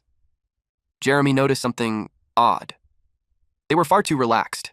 Someone was watching them, carefully observing their every move. That person was Lucas. He found it interesting that even from outside the tower, he could sense fluctuations in mental energy and roughly tell what the students inside were doing. A faint smirk appeared on his face. It would be a shame, he thought, if Jeremy didn't get a taste of his own medicine. Shigert noticed his expression. He said calmly that anyone with sufficient skill could sense mental energy and observe the trial from outside. Then he began explaining the rules. Once the trial began, participants would be sent to random locations within the space. They could act alone or form teams. It was entirely up to them. Teams could have up to 3 members, and if they wanted to reach the upper floors, moving in groups was strongly recommended. Kai assumed that he and Lucas would be teaming up. He asked whether Collins or Sharp would be joining them. Lucas shook his head. Judging by the training competition rankings, the 3 of them would likely be assigned to different groups. Kai joked that his grades were probably too good, so he'd end up going solo. Shigart remembered the look on Lucas's face earlier. From that alone, he could tell Lucas was sensing the mental energy inside the tower. Linda commented that only 5 students in the elite department were capable of doing that. That made Shigart even more suspicious of Lucas. Just then, students began emerging from the tower. They were third years. Kai was stunned by how quickly they had been eliminated. Shigart explained that the illusionary enemies inside the Allen Tower adjusted their strength based on the student's ability. Every year, some students underestimated that fact and were forced to drop out almost immediately. Lucas focused his senses, checking on Jeremy. Inside the central tower, Jeremy climbed the staircase with his teammates. Lucas could tell that he had regrouped successfully and was heading toward the second floor. In Lucas's eyes, Jeremy had gotten lucky. They reached the second floor and continued deeper inside. Unseen, shapes moved within the shadows. Creatures suddenly leapt at them. They had blue skin, feral features, sharp fangs, glowing red eyes, and wild, swept-back hair. Jeremy sensed them instantly and bound them with magic. One teammate followed up with a soil wave. The creatures were swallowed and crushed by the earth. Each elite skeleton warrior they defeated earned them 10 points. They quickly realized the rumors were true. The second floor was dangerous. The blue-haired member suggested moving while they still had mana and stamina. They pushed forward and reached the central area of the second floor. Jeremy took down a beastman scout, earning 5 points. Another teammate unleashed a water knife, cutting down 2 skeleton warriors for 5 points each. The blue-haired teammate was so focused that he failed to notice a monster approaching from behind. A teammate struck it with sand magic. Together, they defeated another elite skeleton warrior, earning 10 more points. They were relieved to finally reach the third floor, even though they were eliminated shortly after. The group tried to stay positive, convinced they wouldn't end up dead last this time. But Jeremy looked disappointed. One of his teammates noticed and asked if something was wrong. Jeremy said he was happy, but his expression told a different story. Now, he understood the kind of enemies his father had always faced. And for the first time, he felt like he had taken one step closer to him, a few hours later. Lucas continued observing the inside of the tower. Using spiritual energy sensing, he clearly grasped the situation up to the third floor of the Allen Tower. In the trials, phantom enemies with different traits appeared each time. Even enemies of the same type grew stronger as they climbed higher floors. It made him wonder if those phantoms were created using real bodies that existed somewhere in reality. If that were true, then the martial artist who opened the Allen Tower must have accumulated terrifying levels of combat experience. And like Shigart, Lucas knew that person was fully aware of his own strength. But for now, everyone was simply watching in silence. Lucas couldn't tell if that silence came from goodwill or pressure. The last group was called to assemble at the entrance. It was finally time. The first group had already advanced to the fourth floor entrance. Mina and her team, who achieved the best results in the taming competition, would surely catch up soon. Julia wished her luck. Mina smiled and thanked her. The teacher asked Mina about her injury. She replied that it had completely healed. Hearing that, the teacher relaxed and told her to do her best. The other students were impressed. She was close to the freshman genius and favored by the teachers. It made sense. She had become vice president in her second year. They whispered that her skills were unmatched, except for the president back then, though she lacked popularity. Mina heard them bad-mouthing her again. Instead of getting angry, it strengthened her resolve to reach the 6th floor and break Theodore's old record. At the Allen Tower's 3rd floor, the environment was eerie and filled with lava. A hulking, pink-skinned monster stood there, with an oversized, rock-hard arm raised to strike. Its twisted face bulged with veins, hollow yellow eyes staring ahead, jagged fangs exposed. Mina dove forward over the lava, twisting midair as blue energy streamed behind her. Monsters below were knocked back, scrambling as her path cut cleanly through the chaos. She ordered her teammates to avoid unnecessary fights and use acceleration magic to reach the 4th floor as fast as possible. They moved without hesitation. They reached the 4th floor in under 30 minutes, just as expected of the strongest group of 3rd years. Kai, who was casually chewing on bread, noticed Lucas's serious expression and offered him some. Mina's team finally arrived on the 4th floor of the Allen Tower. 2 massive, purple-skinned brutes towered over Mina. One rested a huge club on its shoulder, while the other stood close behind. Their red eyes glowed in the darkness as they blocked her path, making the danger immediate. Mina's female teammate identified them as elite beastmen of the 4th floor. They were twice the size of those on the 3rd floor. The male teammate immediately understood why most students dropped out here. Mina activated Wind Cutter Flash. After defeating the elite beastman, she gained plus 80 points. Her female teammate stared in awe at how fast it ended. The male teammate muttered that the rumors were true. Mina's strength had improved drastically during the last mission. Instant kills were the best way to save time. Compared to the Minotaur earlier, these beastmen were nothing. She told her teammates to handle the cleanup while she searched for the passage to the 5th floor and hunted down the remaining enemies. They continued eliminating beastman scouts, earning plus 40 points each time. Another scout fell, granting plus 40 more points. 2 beastman scouts were swept up and crushed inside her tornado. Eventually, they defeated the last one. Mina let out a quiet breath of relief. They had finally reached the 5th floor. Someone outside the Allen Tower was monitoring the status. Shigart announced that 3 people had reached the 5th floor. It was already better than last year.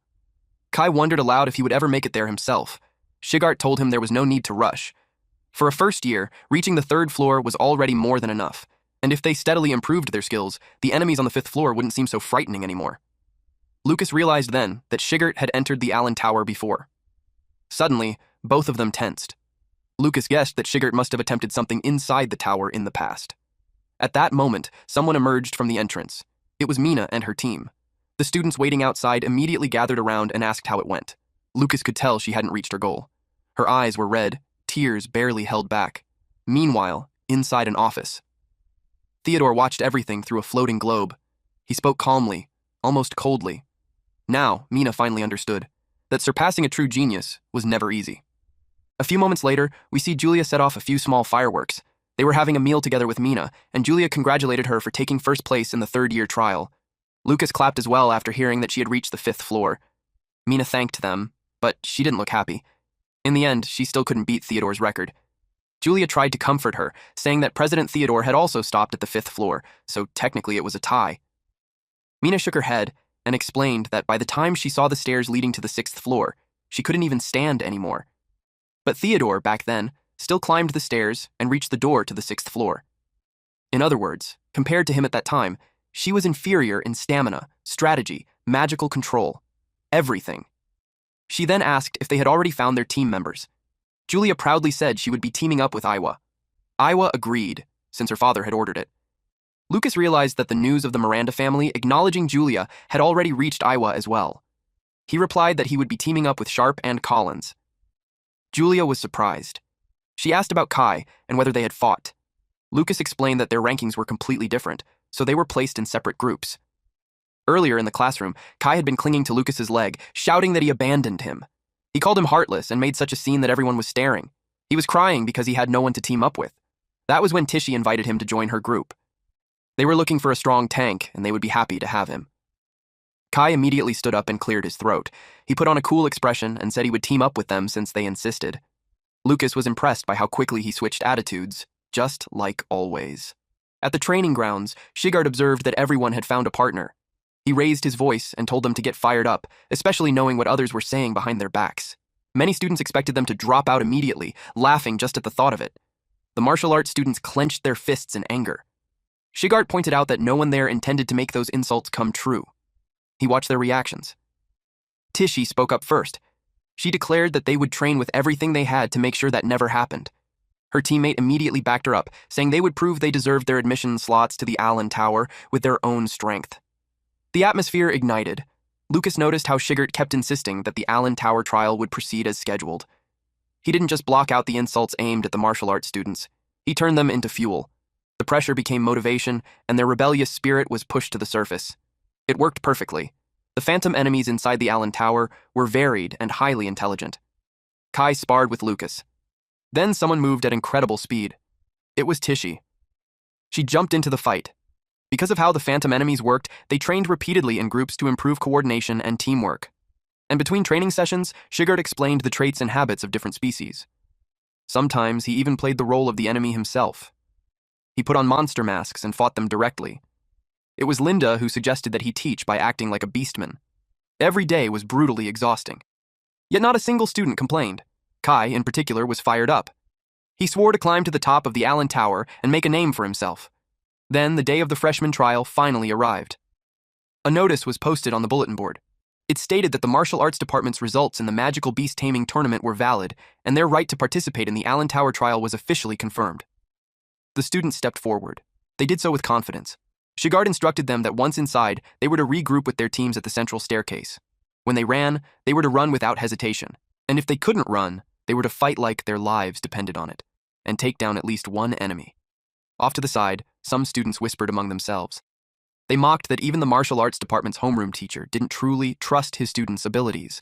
They eagerly waited for the entertaining sight of martial artists facing magical beasts with their so-called true strength. Some even placed bets, claiming the martial arts department would all drop out within 3 minutes. Kai scoffed and said the howling of losers was hard to listen to. Lucas felt a strange sense of pride. Kai didn't explode in anger this time. He really had matured, at least a little. The instructor called out 12 names and told them to follow him. Lucas, Collins, and Sharp stepped forward. Director Otani watched everything through a screen. It had been many years since so many martial artists entered the Allen Tower. He murmured that the legacy left behind by the god of war for future generations might finally fulfill its purpose. Now, the only question left was whether they were ready to face the first trial of their lives. Inside the tower, the students started running. Someone suddenly leapt toward a tree. It was Lucas. He saw that everyone was heading for the central staircase while avoiding enemies, exactly as their teacher instructed. All he needed to do was move in the opposite direction. The first floor of the tower was mostly goblin territory. He had heard that goblins used magic to block vision before attacking. Now he saw them. He planned to regroup with his teammates as soon as he finished testing something. A creature lurked behind him. A goblin locked onto Lucas as he ran. Lucas thought quickly. When his clones killed enemies, no point notification appeared. At the same time, he felt a strange sense of familiarity from the phantom energy forming the enemies inside the Allen Tower. Then he realized it was the same energy used to create his clones. That meant the phantom enemies were likely created by the same martial artist who opened the Allen Tower. If his clones shared the same energy nature as the phantoms, they shouldn't be detected even if he used his cloning skill. He could have his clones protect his teammates while his real body pushed upward through the tower. In his mind, the plan was flawless. Then another idea struck him.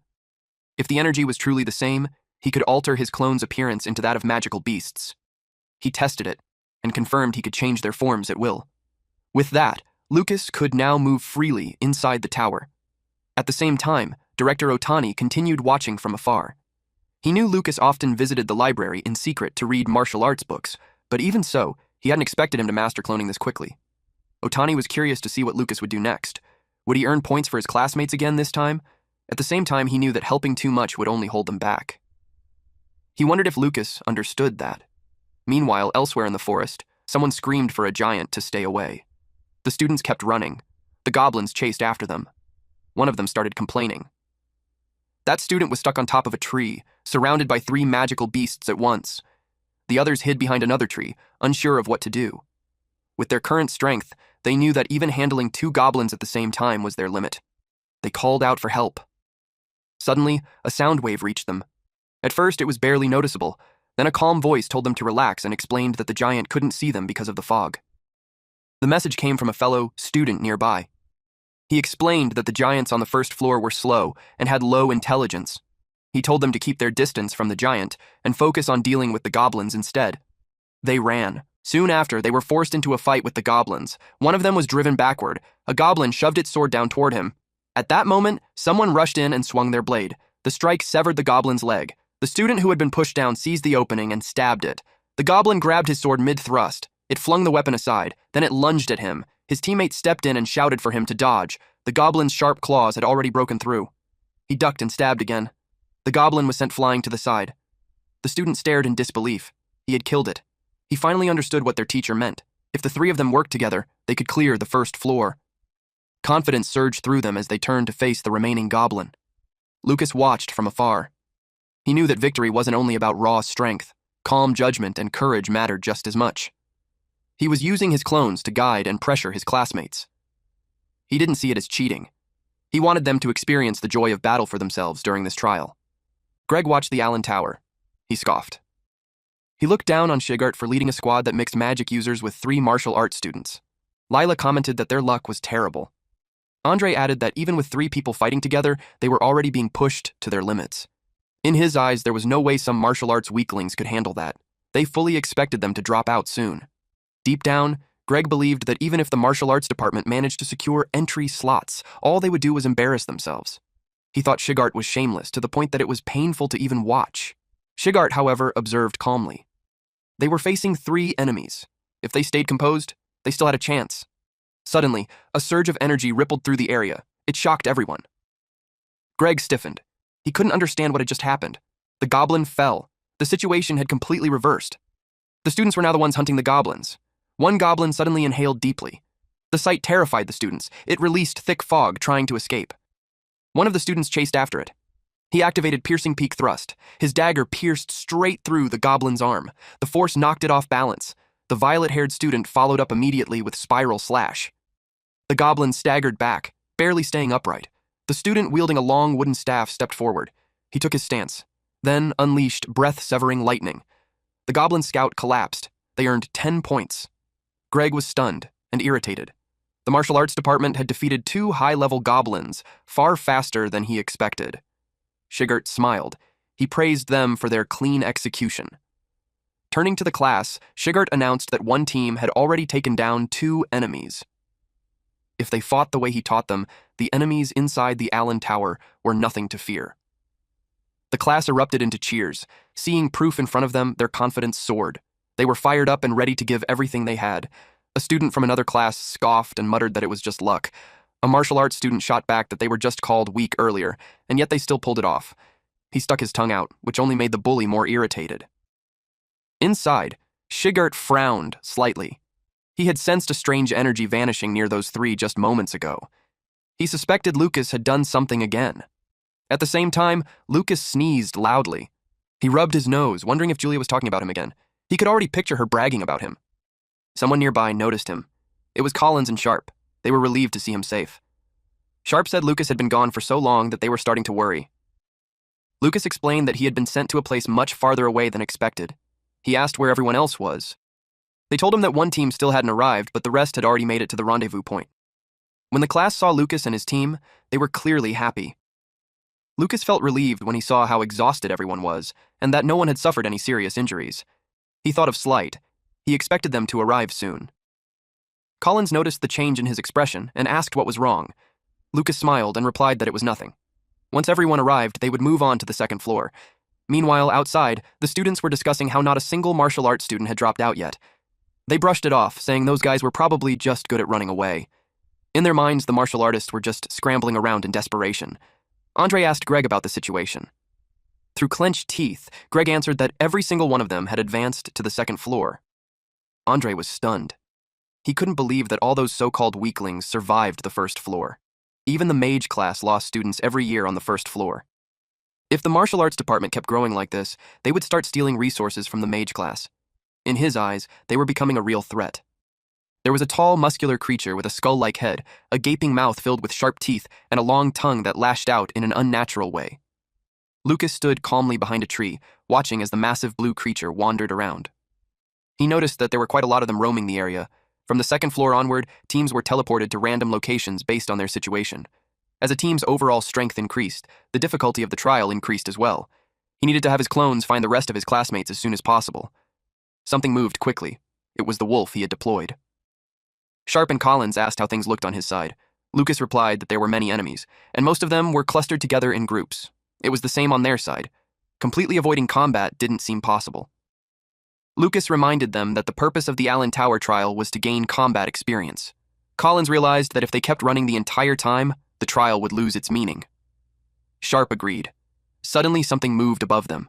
It crashed down where Lucas had been standing, instantly worrying the two of them. Lucas answered that he was fine. He hadn't noticed that two enemies were already closing in.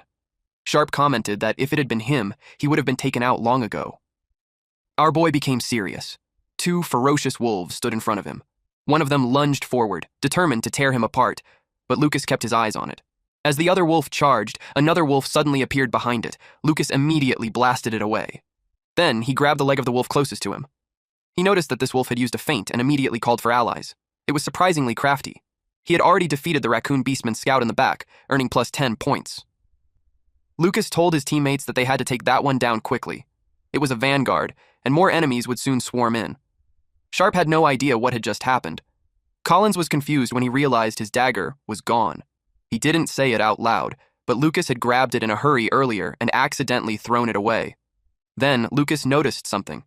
He shouted that another enemy was approaching from beneath them. Sharp jumped in shock as something suddenly burst out of the ground. It was another wolf. Sharp immediately realized what the professor had meant. The enemies on the second floor were on a completely different level. They were stronger, smarter, and capable of ambushes, and they could even steal weapons. Sharp told the wolf that even if it stole his weapon, he didn't think it could do much with it. The wolf looked surprised. Suddenly, blood sprayed from its arm. Sharp was relieved that he had spent a huge amount of points on the rock dragon gauntlets. Apparently, he had managed to scratch it earlier. The wolf was startled. Sharp lunged forward and declared that when it came to strength, he wouldn't lose to anyone. The wolf barely managed to step back and evade his punch. Sharp called out to Collins. Collins sprinted behind the wolf. He answered that he was right there. It was finally his turn. He kicked the wolf hard at the nape. And while it was still mid-air, Sharp gathered all his strength into his fist. He pulled his arm back, ready to strike. He unleashed Rock Dragon Strike. Defeating the Raccoon Beastman Scout earned them plus 10 points. Lucas praised them for their excellent coordination. But when Collins turned to look at him, his face went pale. The wolf's head was buried deep into the wall. Lucas told them they couldn't stop now. For the sake of their department, they had to keep moving. Greg was growing impatient. It showed in the way his foot tapped against the ground without him realizing it. It had been a while, Yet, not a single student from the martial arts department had dropped out. Most of the spectators expected that, with their abilities, they would have been surrounded and killed the moment they reached the second floor. Andre began to wonder if the difficulty of the Allen Tower had been lowered because the martial arts department was simply too weak. But if that were true, the teachers would have protested long ago. Greg's brows knit together. By now, he was even biting his nails. He stared at the scene without blinking. Meanwhile, on the second floor of the Allen Tower, the fighting continued. The monster was a large, blue-skinned humanoid with a muscular body and a hunched posture. Sharp fangs lined its mouth, its ears were pointed, and its glowing, hostile eyes gave it a feral appearance. Lucas grabbed the monster by the head and slammed it into the ground. At the same time, Collins faced a skeleton wielding a sword. He ducked to evade the swing and took a deep breath. The skeleton's sword struck the ground. Collins stepped away in time. The skeleton froze in confusion. In the blink of an eye, it was slashed repeatedly. Its bones shattered into pieces. Unexpectedly, even with its arms and head still intact, it continued attacking. Sharp rushed in and finished it off. He asked how many they had taken down so far. Collins answered that they had already defeated 3, yet strangely, he didn't feel tired at all. Quietly, Lucas activated Heroic War Cry. In an instant, Sharp felt power surging through his body again. Collins felt like he could push even further. Everyone had reached the second floor without a single injury. If Lucas used Heroic War Cry, a support technique passed down through the Ryan family, they would definitely be able to clear the second floor. Elsewhere, the team in Area B was under attack by 3 wolves, one of them carrying a rider. The students prepared for battle. Then something sparkled behind them. They charged forward just as an arrow pierced the approaching wolf. Their archer teammate was hidden among the rocks, providing support from the rear. They defeated several Gale wolves, earning plus 10 points for each monster. In Area C, another team brought down a giant. Defeating the one-eyed giant earned them plus 25 points. In Area D, a team defeated a goblin scout, earning plus 10 points, and then a goblin vanguard for plus 15 points. Slight cheered in celebration. He hadn't expected them to defeat those enemies. Hope surged within him that they could reach the third floor at this pace. From a distance, Lucas's wolf quietly observed them. The wolf saw that they had defeated 2 Beastman scouts, earning plus 15 points for each monster. Lucas continued observing through the wolf's eyes. Meanwhile, those outside kept monitoring the situation. Greg grew more irritated with every passing minute they remained inside. By then, all 12 martial arts students had reached the stairs leading to the third floor. The professors began whispering among themselves. They couldn't believe these were just freshmen. It made them wonder what Shigard had taught them. None of them expected the martial arts department to reach the third floor. Greg felt nervous, but he still believed it wouldn't happen. Some of the martial arts students were already nearing their physical limits. Greg grinned when he realized they would be forcibly ejected at any moment. Meanwhile, the students continued climbing the staircase. They were completely exhausted. Collins even stumbled.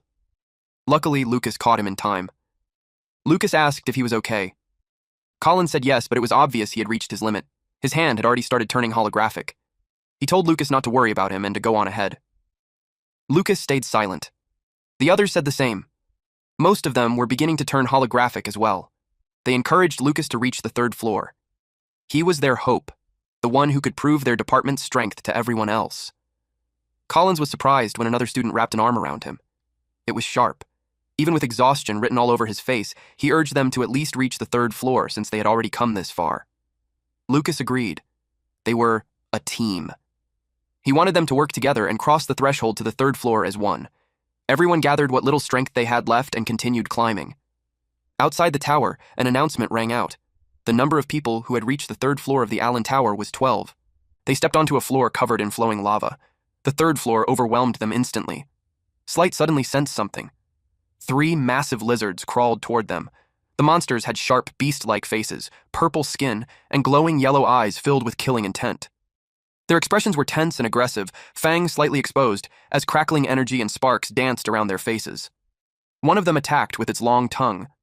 In an instant, a hand was severed and fell to the ground. Without any pause, all 3 lizards charged at once. That was what forced them out of the tower. Outside, they talked about how brutal the third floor was. They hadn't even been able to tell how many enemies were present. Slight replied that he saw them clearly. They had been surrounded by 5 monsters. Lucas took note that the third floor was the current limit of the martial arts department. He deliberately let his main body drop out so he wouldn't draw suspicion. However, his clone remained inside the tower. By supporting the second martial arts group with Heroic Cry, he could guide everyone to the third floor. That way, the entire department would receive better grades, and he wouldn't stand out. More accurately, the whole martial arts department would stand out instead. The other students were in disbelief. Every single martial arts student had reached the 3rd floor. Normally, only elite students could accomplish something like that. Greg found himself in a difficult position. They had to beat the martial arts department in both points and floors reached. He absolutely refused to let the magic class lose to the martial arts department. Inside the tower, a magic class student was startled by a monster leaping toward him. He immediately burned it to ashes. Director Otani watched closely. He wondered if losing to martial artists was really that unbearable. He had seen the student burn through mana like water on just the 1st floor. He couldn't even imagine how they would perform on the 2nd or 3rd floors. With them losing their composure so easily, he couldn't expect much from that year's magic class freshmen. In Group 3, 8 students were eliminated on the 1st floor, and all were eliminated on the 2nd floor. In Group 4, 3 were eliminated on the 1st floor, and all were eliminated on the 2nd floor. In Group 8, none were eliminated on the 1st floor, 6 were eliminated on the 2nd floor, and all were eliminated on the 3rd floor. In short, no student ranked below 41st place reached the 3rd floor. There were even teams where everyone was eliminated on the 1st floor. Greg tightly grabbed a professor's shoulder. He complained that something was clearly wrong. He insisted that this was a trap, set specifically for the magic class. He claimed that the enemies only increased in number and strength when it was the magic class's turn. The professor told him to calm down. Lena spoke up, saying it wasn't appropriate to ignore reality right in front of the students. She asked whether Greg truly didn't know that the Allen Tower was operating normally, or if he was admitting that his own sensory abilities had declined. Greg was about to respond, but to his surprise, she simply walked past him and went to chat with Shigart. Greg bit his lip so hard it bled as he held back his anger. To him, Shigart and the martial artist were nothing but eyesores. Lena told Shigart that it was impressive they had surpassed the magic class, even during the elite group's turn. That was why she had always told him that if he truly tried, he could do it. Shigart replied that it wasn't his doing. It was the result of the students' own hard work. Since the elite class would be entering soon, he asked her if it was really fine for her to stay there. She answered that she wasn't worried about those kids at all. She glanced toward the elite students. Her confidence came from the fact that her class representative was among them. Julia told her group that her brother was amazing. If he got serious, he could even make it past the 4th floor. The other students turned pale. Deep down, they complained that the top freshman's brother was a martial artist of all things. It felt like they had already lost before even starting the trial. The instructor signaled for Julia's group to enter. Lucas wished her good luck. He also reminded her not to forget to eat her candy. The instructor found it strange that he went out of his way to say that. Julia ate it, and the instructor immediately realized it was a magic pill that could rapidly restore mana. Martial artists capable of refining pills of this level were extremely rare these days, making such pills outrageously expensive. Using something like that for a school trial was pure extravagance. Julia's face twisted as she chewed. She realized she had been tricked again. Her mana was already full, but since everyone else was taking medicine before the trial, Lucas wanted her to take some as well. That way, Julia was guaranteed to receive a high grade. Inside the tower, Julia cast Thunderfall. She stood before a giant cyclops, a goblin, and a lizard monster. Lightning crashed down from above. They collapsed instantly. One monster fell beside a patch of small green grass.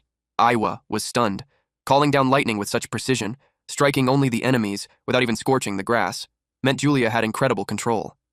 Julia smiled at her and told her to follow closely behind. On the lava-covered floor, bird monsters were struck down by lightning as well. A lizard monster noticed one of the birds. It crashed into it, and the moment they collided, electricity surged through both of them. Julia watched as the creature fell, completely roasted. A bird landed gently on her staff. It was one of her 1,000 thunderbirds. She told the others that she had already dealt with the nearby enemies and urged Aiwa and Derek to keep moving. Derek replied that she had really saved them. The lizard earlier was resistant to fire, making it difficult for a fire mage like him to handle alone. Julia answered that it worked both ways. Aiwa scoffed and said that in the real world, she could have simply manipulated their minds and made them kill each other. Julia sincerely agreed. She said that on an actual battlefield, Aiwa would be far more impressive. Aiwa raised an eyebrow. The illusions inside the Allen Tower had no consciousness, so her mind magic was useless. All she could do here was scout enemy locations. She felt like she was becoming a burden to the other two. Yet instead of complaining, they genuinely acknowledged her abilities.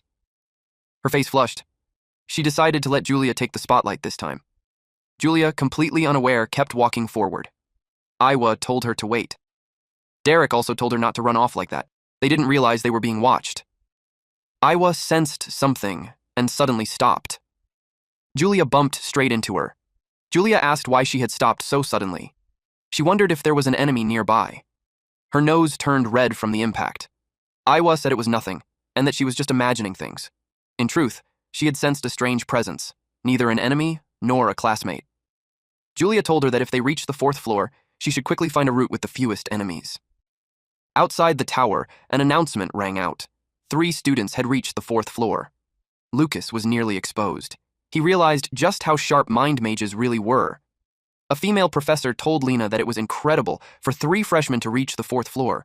She said it was proof that Lena's teaching methods were outstanding. Lena replied that it was all thanks to the students' hard work. Achievements like this hadn't appeared in the psychic department for 30 years. Lucas overheard the conversation and wore a satisfied smile. In his mind, it was only natural. Julia was exceptional. The mana pill only increased mana capacity. How far they climbed depended entirely on Julia's skill and the abilities of her teammates. All Lucas had to do was quietly watch over his little sister's growth. That was his role, supporting her from the safety of the Allen Tower. Meanwhile, Julia continued moving forward. Iwa suddenly warned her to be careful. There were 4 enemies at the rear right. The monsters climbed down from a tall bookshelf. One of them was a beast archer with the skill Thunder Arrow. Julia immediately turned around. Before she could cast a spell, the monsters were engulfed in flames. Derek had acted first. He knew Julia had already spent a lot of energy on the 3rd floor. Suddenly, Derek sensed more enemies. He narrowly dodged a Thunder Arrow. Then 3 monsters lunged at him. He unleashed Burning Fire, a technique that formed a raging tornado of flames. All 3 monsters were caught inside. Their bodies were reduced to ashes. Derek felt proud of his fire magic, but the girls ignored him. Iwa warned them that they needed to hurry. An enemy swarm was approaching. Julia asked how many there were. Iwa answered that there were over a dozen, and they were closing in at incredible speed. They ran with everything they had. Iwa sensed danger from behind. Arrows flew toward her, and she barely dodged them in time. But the gate ahead began to close. They were trapped. Then, a massive bipedal pig monster with a horn stepped forward. The large orc and its wolf pet snarled at them. And then more appeared. They were surrounded. Only a metal barrier user could break through the gate. Iwa punched the metal bar. She said there was no other way. The orc swiped at them, but Julia raised a lightning barrier. Electricity crawled along the wolf's claws and shocked it hard. The wolf was thrown to the ground. Iwa said that even high-temperature fire could melt metal. Julia decided they would hold off the enemies while Derek worked on breaking the gate. The orc let out a thunderous roar. Several wolves charged forward. Julia kept the barrier up as the orcs and wolves rushed them at the same time. They struck together. Julia struggled to hold on. Iwa shouted that the 4th one on the left was the fastest and the weakest. Julia shifted her focus and zapped it. She noticed Iwa was doing something strange and got curious, but Iwa had no time to explain. She quickly told her there were 3 on the left and 2 on the right. Julia understood. She struck again and left them charred. Iwa continued using her power. If these enemies had been from the 3rd floor or below, they would have been blown apart already. She realized the monsters on the 4th floor were on a completely different level. She told Julia to take out the one on the right first. Julia followed her lead, but her mana was running low. She admitted she could only restrain the giant's movement for now. Iwa knew they were in trouble. She told Julia to look for an opening and take down the wolf. Deep down, Iwa felt Julia had already done more than enough, and that she was the one who should be apologizing. Julia struck the wolves with lightning, and that finished them. They collapsed to the ground.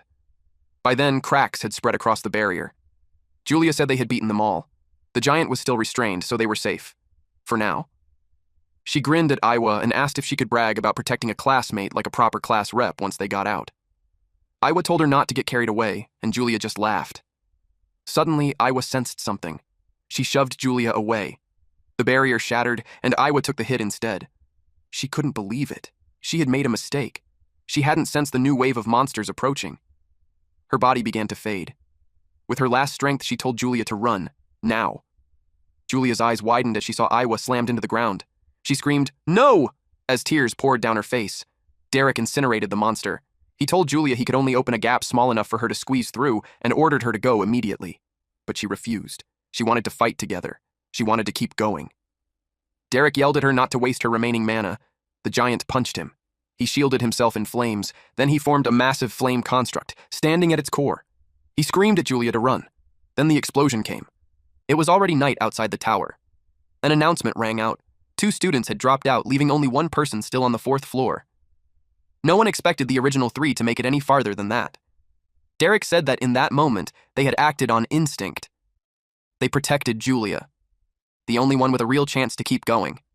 He believed they did well. Iwa replied that she was just returning the favor. If this weren't Allen Tower, where mental magic users were heavily disadvantaged, she wouldn't lose to anyone. She walked past Julia, who was still sitting on the ground. She glanced at her.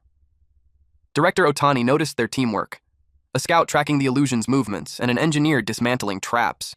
Each of them understood their own strengths and limits and made the right decisions because of it. He thought it was magnificent, and he believed the same applied to the 2 still inside the tower.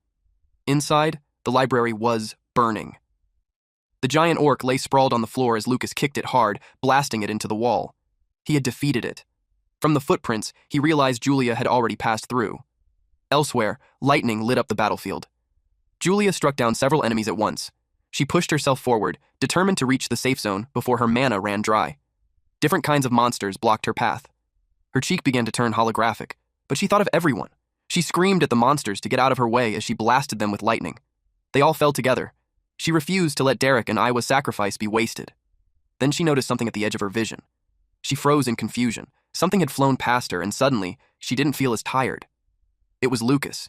He used Hero's War Cry, boosting fighting spirit to reduce fatigue and increasing defense and attack power by 30% for 10 minutes. With that, he believed she could clear the 4th floor. Allen Tower would close once all the students finished their trials. If he wanted to investigate the upper floors, this was his only chance. Suddenly, he woke up underwater. It was the 5th floor. He could tell from the entrance alone. He started swimming.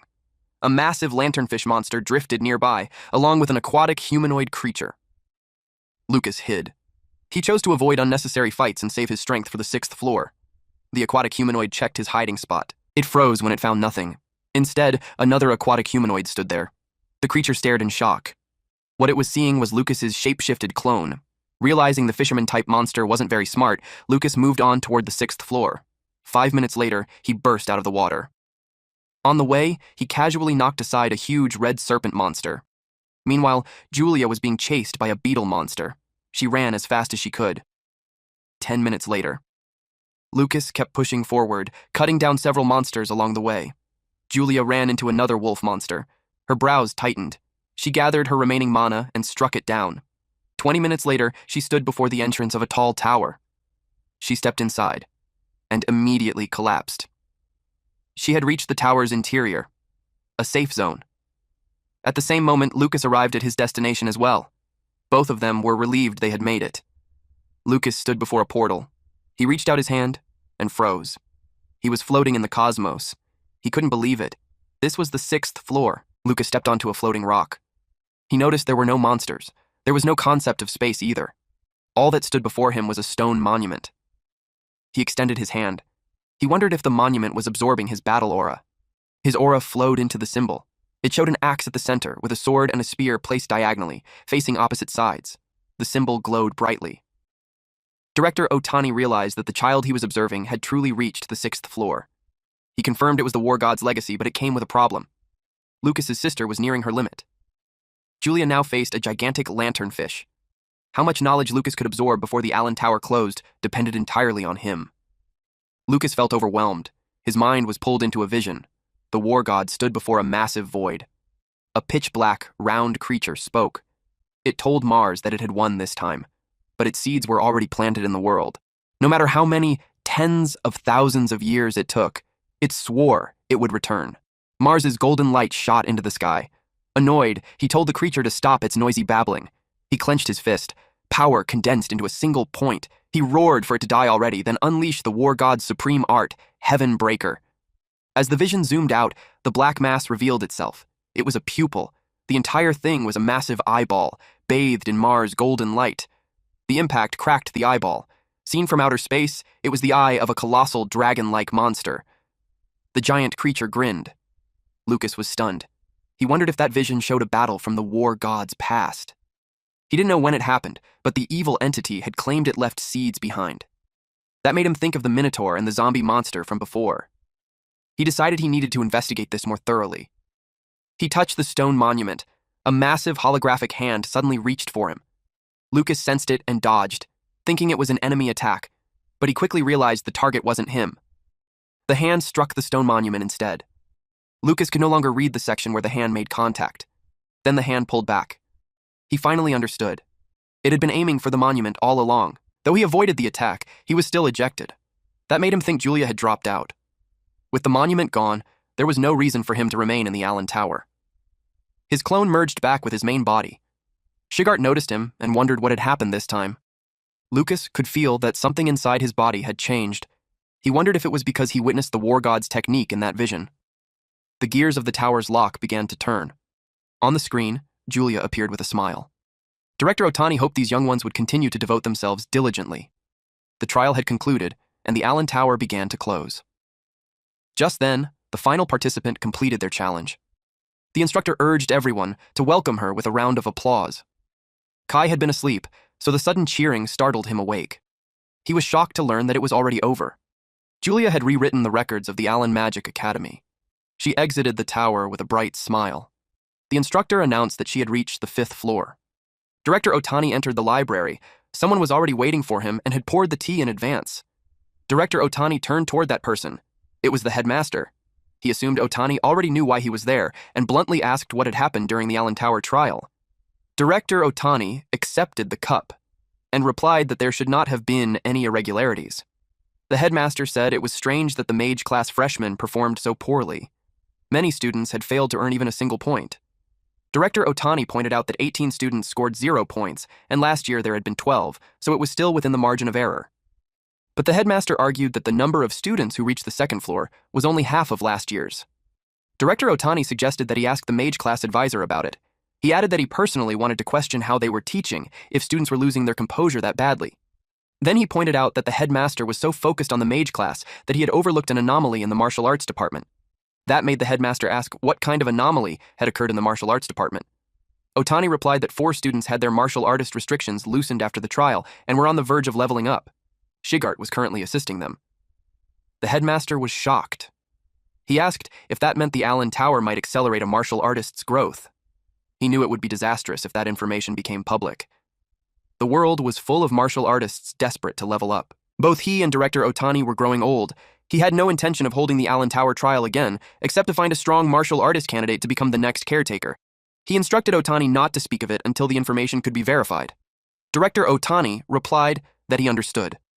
He added that a genius of the century had appeared this year, so the headmaster should be happier. Meanwhile, the mage students were chatting excitedly about how a mage had set a new record. They exclaimed that Julia was truly a genius mage. They also said it was a shame that she had such an incompetent martial artist for a brother. They envied that man. Jeremy overheard them and felt his anger rise. Even if he and Julia had different mothers, she was still his sister. Yet Lucas received all the attention. He couldn't understand why a useless person like Lucas had to be Julia's biological brother. At the cafeteria, Theodore entered through the window riding on his flames. As expected, the girls immediately squealed when they saw him. He smiled at them. That kind of attention was familiar to him. He believed that even if Julia broke the record, the school idol was still him. But when Julia entered and all the attention shifted to her, his ego took a direct hit. They admired her from afar, whispering about how cute she looked while eating. They even noticed that her meal cost 20 points, and that 20 points meant nothing to her. Theodore cursed Julia inwardly. She had received 1,000 points just for breaking the Allen Tower record. Lucas encouraged Julia to earn even more. Suddenly, Theodore slid over to their table. Lucas noticed how fast he moved. He wondered what Theodore wanted. Theodore told Julia that she was talented, but she shouldn't get cocky just because she reached the 5th floor of the Allen Tower. Julia replied with her mouth full, asking what he meant. He had to repeat himself, but he couldn't continue because he suddenly sensed a powerful energy. He noticed her magical energy surging. If she lost control, it could damage his reputation, so he hurried away, warning her that she would regret it. He made a dramatic exit by riding his flames once again. Julia wondered what was wrong with him. Lucas told her to ignore him and keep eating. Internally, Lucas made sure Theodore would understand that he was wrong to think he could intimidate Julia. He activated Hero's War Cry, boosting her fighting spirit and reducing fatigue. Her attack and defense increased by 30% for 10 minutes. Mina approached them and remarked that it was rare for Theodore to leave without saying his usual line, "You cannot surpass the school's number 1. She congratulated Julia, admitting that she was more talented than she had expected. Julia replied that it was all thanks to her two teammates lending her their strength. That made Mina wonder if those two would also be useful during the goddess's requiem. Lucas asked what that was. Mina realized they hadn't heard of it. So she explained that along with their school, the Kyoto Magic School and the Holy Magic School were known as the three great magic schools of the Carmina Empire. Every year, 9 outstanding freshmen were chosen from the 3 schools to determine who stood at the pinnacle of the new generation of geniuses. She was certain that Julia would be participating that year. Lucas found it interesting. He wondered if Julia felt the same way. At the elite class girls' dormitory, someone was being jolted awake by an alarm clock. It was Julia. Since she had proven herself in the Allen Tower, Lucas no longer woke her up in the mornings. She hurried. With toast in her mouth and books in her arms, she dashed forward, using Thunder Dash. She crashed straight into Iwa. Iwa glared at her and told her to watch where she was going. During class, they ended up sitting next to each other. Julia realized she had forgotten her textbook and was on the verge of tears. Iwa noticed. So she pulled her desk closer and shared her book, telling Julia to stop making that face since she could look at hers. Later, in the library, Julia struggled to reach a book on a high shelf. Someone grabbed it for her. It was Iwa. Julia thanked her, but Iwa had already walked away, at the cafeteria. Lucas noticed Julia was deep in thought. She imagined an angel version of Iwa and a devil version of her. Lucas told her that if she really wanted to know what Iwa thought of her, she had to figure it out herself. They headed to class after that. In one lesson, the headmaster demonstrated magic by creating birds made of water. He explained that mastering delicate mana control was useful even in daily life. The students were amazed. Iwa watched from a distance. Julia secretly watched her. She clenched her fist. Then she created a bird made of thunder. She showed it to Iwa, but she used a bit too much mana, and ended up zapping Iwa in the face. Iwa stared straight at Julia, her eyes glowing with a cold, terrifying intensity. Julia went pale and ran away. That night, Iwa walked down the hallway holding a book. When she entered her room, she found Julia sitting there, fast asleep, and drooling. The drool was about to drip onto the blanket. Iwa sighed. She noticed a box wrapped in star-patterned paper on the table. Curious, she read the card. It made her smile. It was a letter from Julia, apologizing for what happened. She invited Iwa to go out and included cookies to make up for it. Iwa wrote back that cookies alone wouldn't earn forgiveness, but she ate them anyway and said they were delicious. She added that if she felt like it, she would go with her tomorrow, the next day. Iwa was already waiting and growing impatient. Julia had invited her, yet she was late. Iwa muttered that she was hopeless. Julia arrived and apologized for making her wait. Iwa immediately pointed out that she was late. Iwa froze. She hadn't expected Lucas to be there. Julia cheerfully announced that she brought her brother and that he would be treating them. Iwa had agreed because she thought it would be just Julia. Lucas could see the look of disgust on her face. Julia remained completely clueless. Someone spotted them. It was Maya. She asked the siblings if they were going out. Julia hugged her and asked if she wanted to come along too. Maya asked if Lucas was going with them. Her face instantly turned red. She blushed so hard it looked like smoke might come out of her ears. She accepted the invitation. Iwa grew even more irritated. She didn't even know who Maya was. Julia grabbed both of their hands as they started walking and announced that they were heading to the food district in Daku Town. Lucas hadn't expected things to turn out like this. Now he was paying for all 3 of them. Alright, that's it for today's story. If you want the weekly chapter updates for this series, those will now be uploaded on my second channel, Manhwa Updater. So if you don't want to miss what happens next, make sure to check it out and join the update gang. Thanks for watching, stay cool, stay awesome, and I'll see you in the next one.